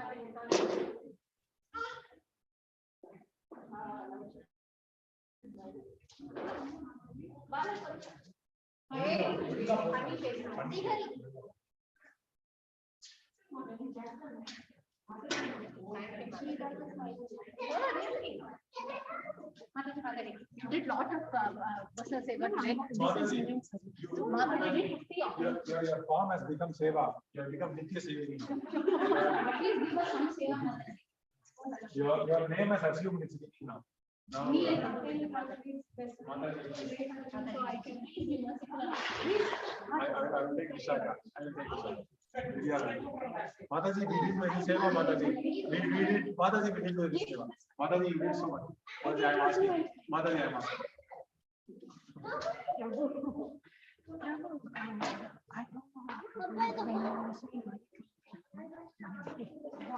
Mataji, that's most of the power.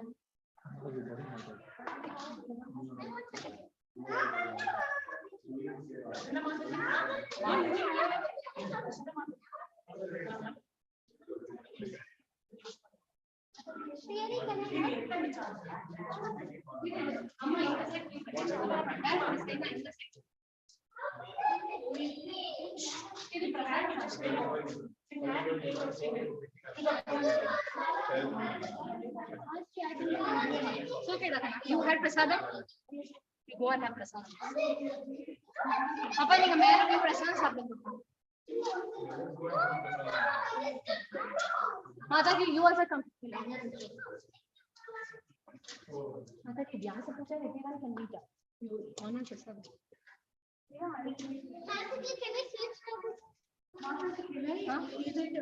have to keep like this. I don't know. We go up and down. Mataji,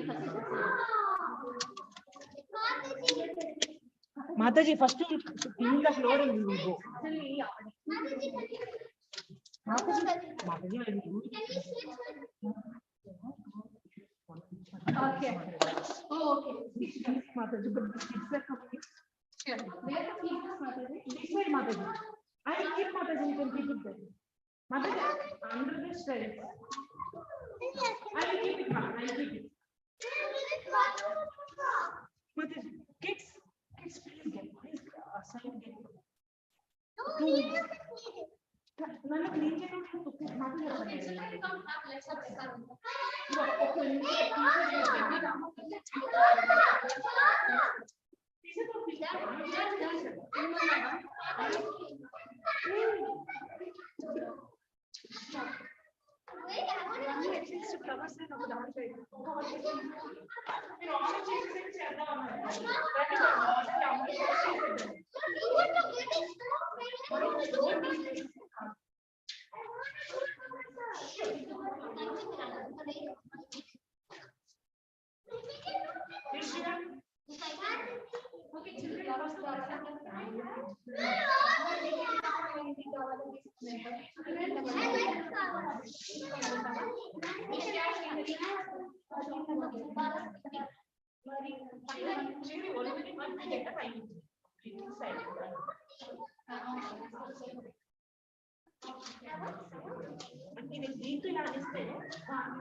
I think someone should be giving those guardrails because I just get what I'm saying. Yeah, I was thinking,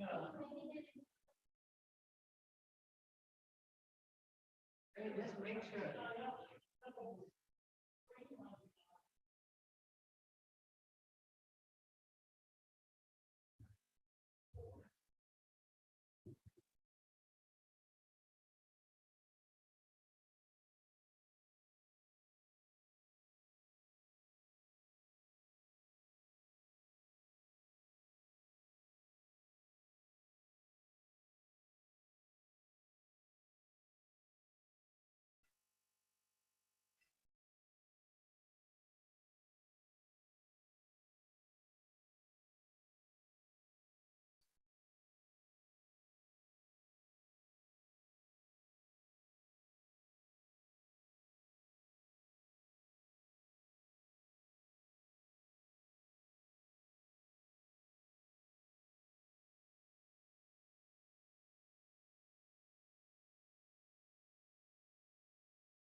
ఇలా పెట్టి ఇలా ముడి వేస్తే అది cut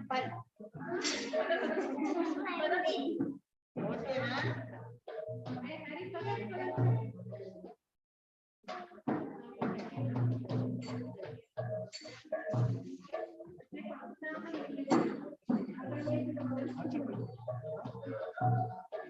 ఆయన హాయిగా Hyderabad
We brought, but we can't believe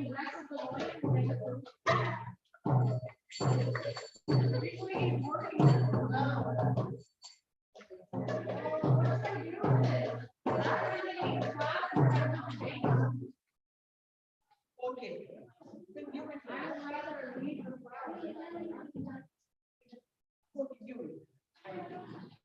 You want to take the place later? Huh? No. Take places, draw water, I will take only flowers. Put it in a bag or something? Ah, what are you doing?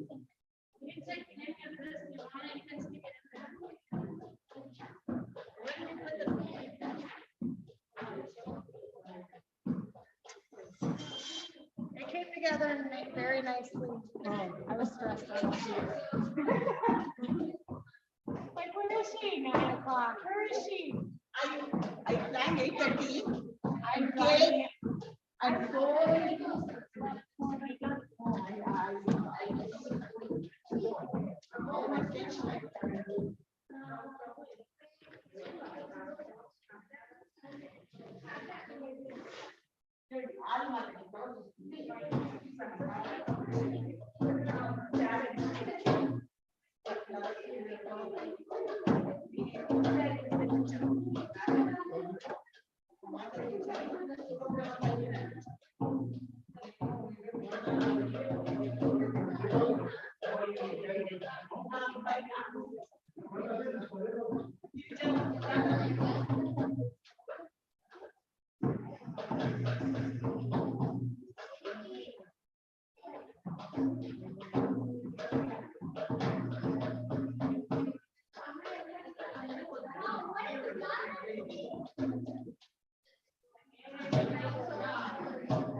Then after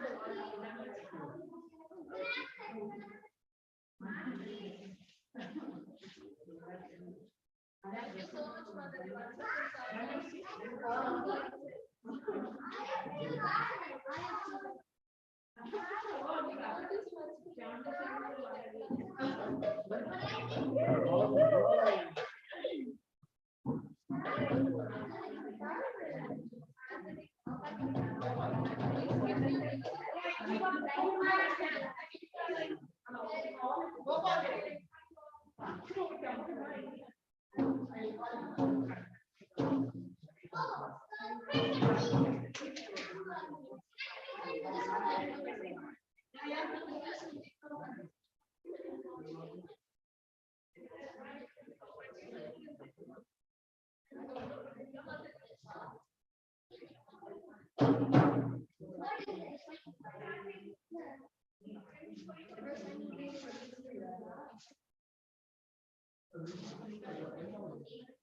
so much for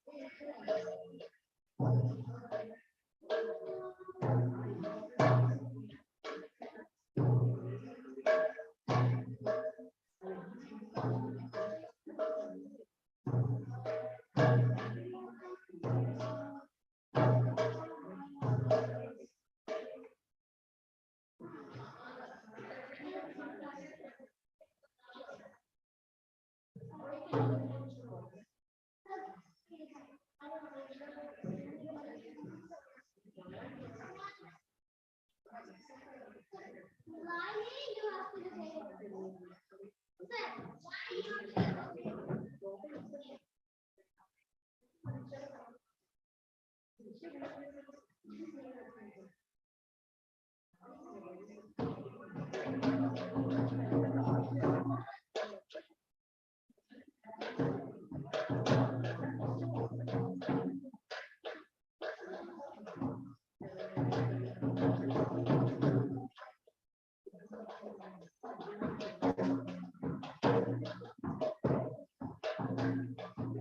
That's your desire.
Namo Vishnu Pradaya Krishna Prasthaya Bhutale Srimati Bhakti Vedanta Swami Iti Namine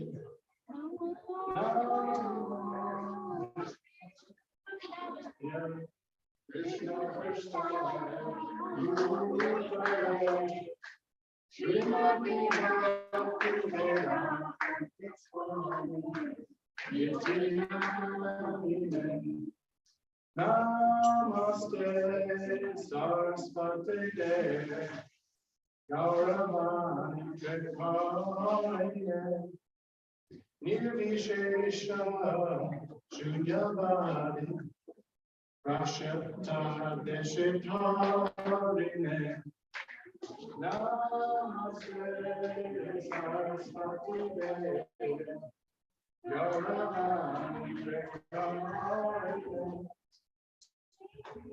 Nirvishesha Shunyavadi Prashapta Deshitarine Jaya Shri Krishna Chaitanya Prabhu Nityananda Shri Advaita Gadadhara Srivasadi Gaur Bhaktivinoda Jaya Shri Krishna Chaitanya Prabhu Nityananda Shri Advaita Gadadhara Srivasadi Gaur Bhaktivinoda Jaya Shri Krishna Chaitanya Prabhu Nityananda Shri Advaita Gadadhara Srivasadi Gaur Bhaktivinoda Jaya Shri Krishna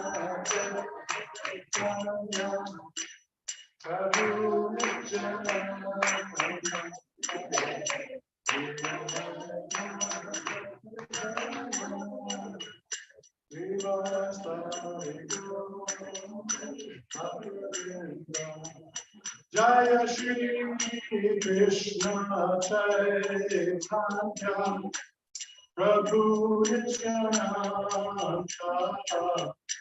Shri Advaita Gadadhara Srivasadi Guru Bhaktivinoda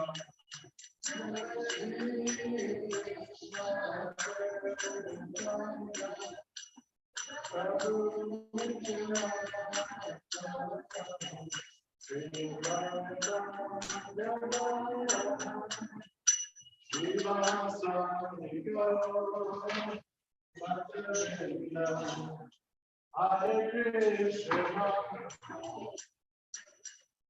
Hare Krishna, Krishna Krishna,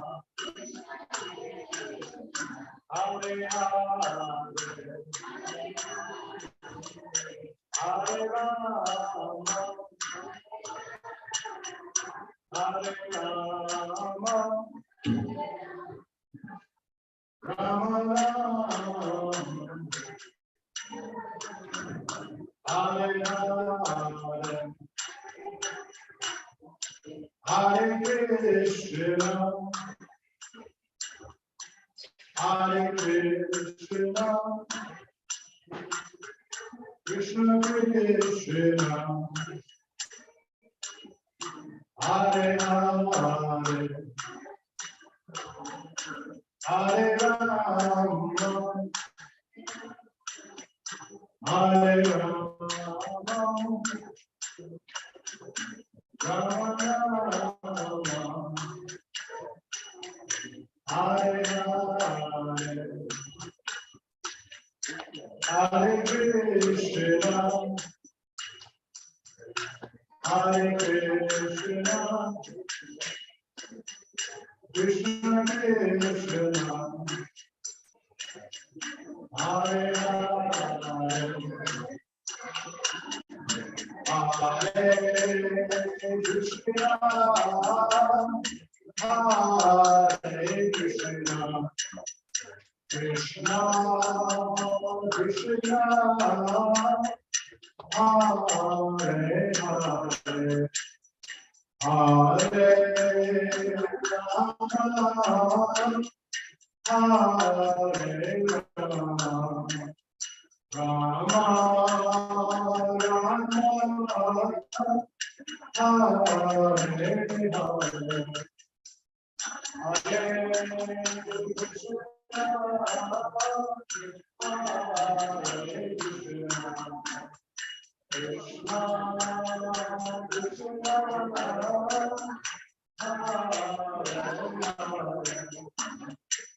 Hare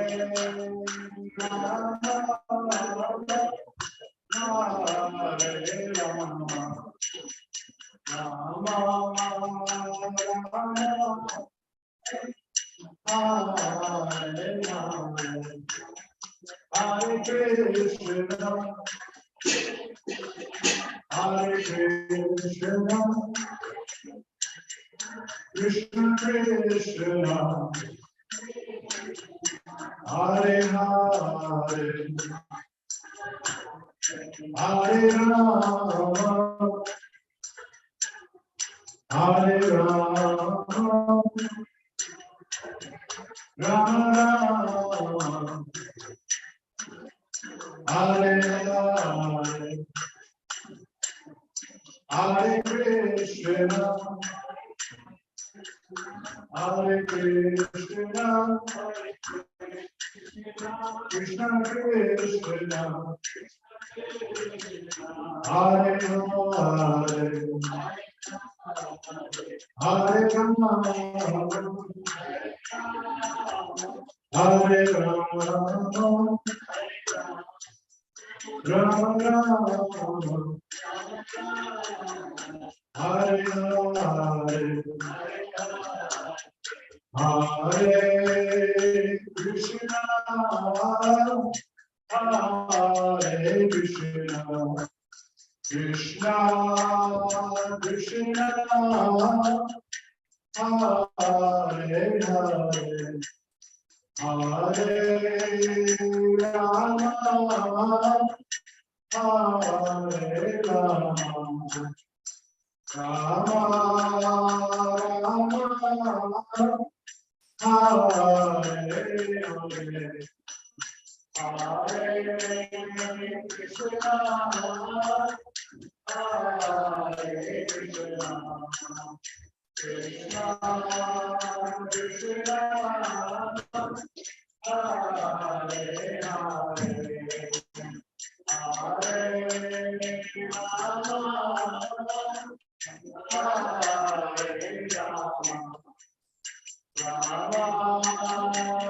Hare Krishna,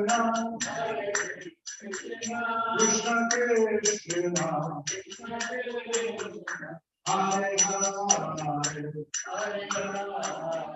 Hare Rama, Hare Rama, Rama Rama, Hare Hare, Hare Krishna, Hare Krishna, Krishna Krishna, Hare Hare, Hare Rama, Hare Rama, Rama Rama, Hare Hare, Hare Krishna, Hare Krishna, Krishna Krishna, Hare Hare, Hare Rama, Hare Rama, Rama Rama,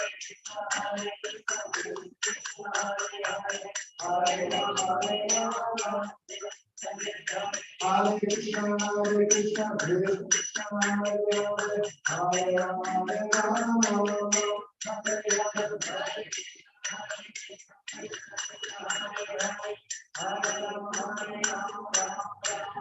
Hare Hare Krishna,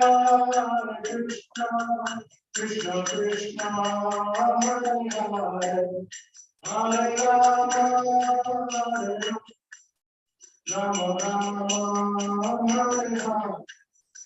Hare Krishna, Krishna Krishna, Hare Hare, Hare Rama, Rama Rama, Hare Hare, Hare Krishna,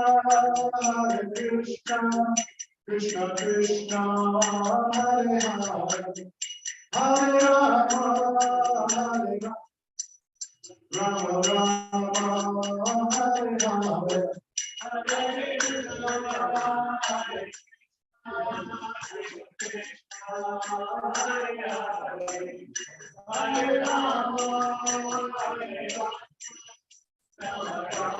Rama, Hare Hare, Hare Krishna, Hare Rama, Hare Krishna, Krishna Krishna, Hare Hare, Hare Rama, Rama Rama, Hare Hare, Hare Krishna, Krishna Krishna, Hare Hare, Hare Rama, Rama Rama,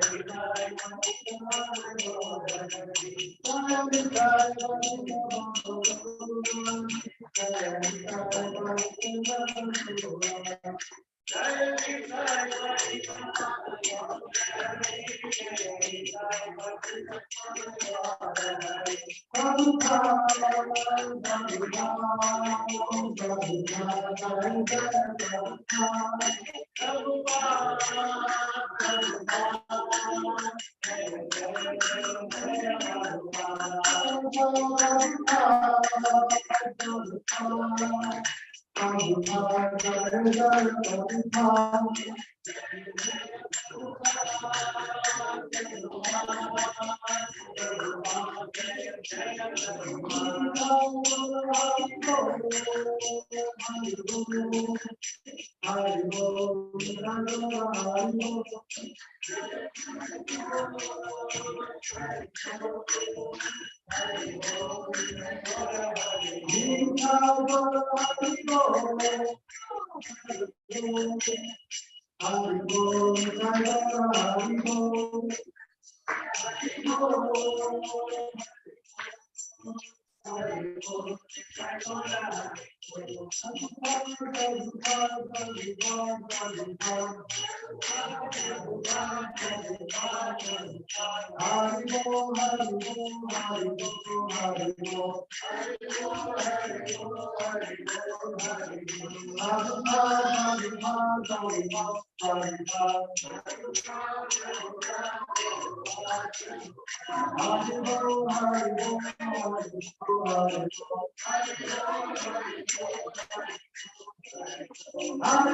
Ekadashi के दर्शन होते ना, हमेशा red dress पहना होता है एकादशी को।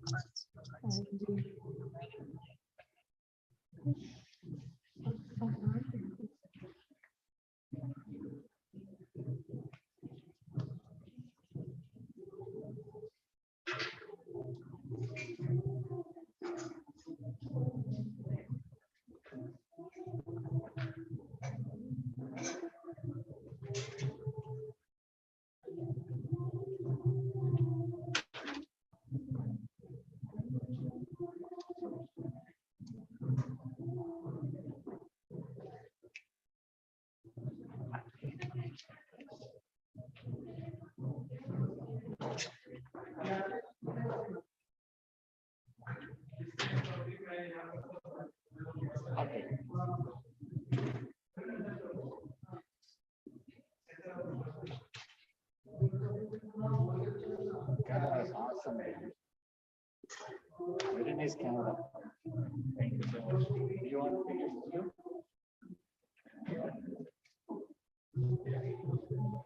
Yeah, that's good.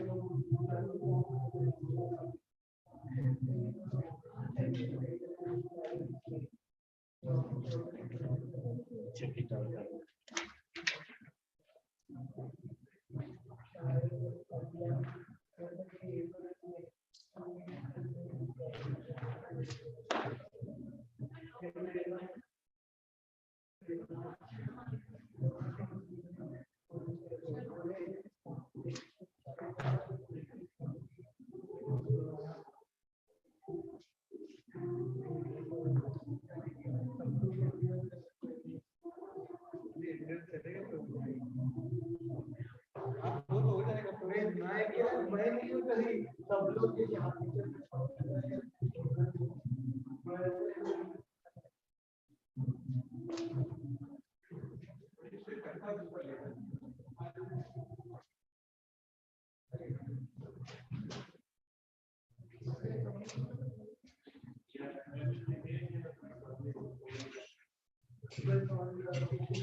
Krishna Krishna Hare Krishna Krishna Krishna Hare Krishna Krishna Krishna Hare Krishna Krishna Krishna Hare Krishna Krishna Krishna Hare Krishna Krishna Krishna Hare Krishna Krishna Krishna Hare Krishna Krishna Krishna Hare Krishna Krishna Krishna Hare Krishna Krishna Krishna Hare Krishna Krishna Krishna Hare Krishna Krishna Krishna Hare Krishna Krishna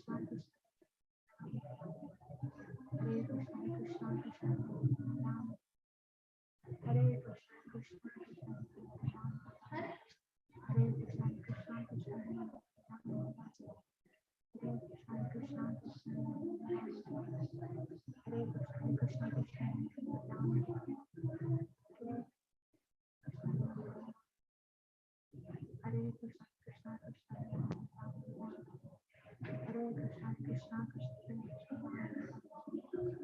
Hare Krishna Krishna Krishna Hare Krishna Krishna Krishna Hare Krishna Krishna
Hare Krishna.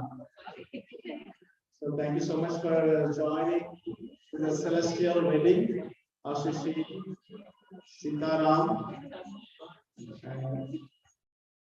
We'll be starting the ceremony in a couple of minutes. The sponsors of the event participating into this wedding. They're all sitting here. If anyone is missing, please see Karan. We'd like to invite you for that. And also after the ceremony, we will have a drama and then Prashad. Thank you so much for joining. Hare Krishna.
Hare Krishna, Hare Krishna, Hare Krishna, Hare Krishna, Namaste all of you. Welcome Sitaram Puja Mahotsav. Now we are starting the full Puja of Sitaram Puja. Please listen. If possible, please repeat the slokas. We are here for Bhakti Bhav. We are here for the prayer. It's a time for prayer. If possible, please repeat or please keep silence. Please, that is the time request for everybody. Children, I don't care about them because very young age. There are things for 6 years, don't say anything. 6 to 16 years. That's why you have below 6, no, very good practice. After 6, yes, you have to practice. So now is the time. Please pray your heart. That's Sitarama. If possible, please repeat the sloka also. Whenever I say repeat. Om Vidyasmahavye namaso bhavatya Mitram devam vipradheyam nostu Anuradhan haviha vakayam taha Satam jeeve maharadastaviraha Deepgayosya nastu Yemi vacha vajarayanta devaha Ta visvarupa tato vadanti Jano mantre hranor janduhana Venurva kasmavapahapataitu Sumuhortos vidyaragurnamto sumuhortostu Supratishthita vastu Ismiti tadeva lakhnam Sudinam Tadeva Tarabalam Chandrabalam Tadeva Vidyabalam Daivabalam Tadeva Lakshmi Patehe Andriyugam Smarami Shuklam Bharataram Vishnu Sasivarnam Sadurpujam आप है ना group में message 0454 वाला link group में डाल दो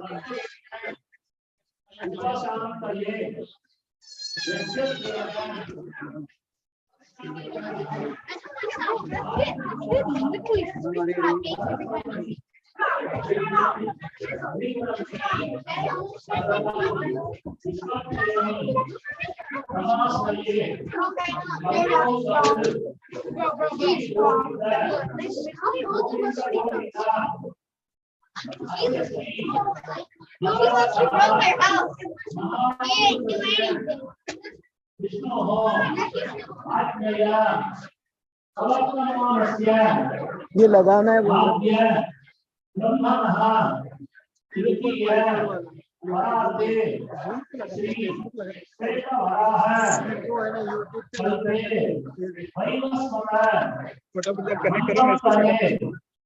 अष्टाविंशति तमे कलियुगे प्रथमे पादे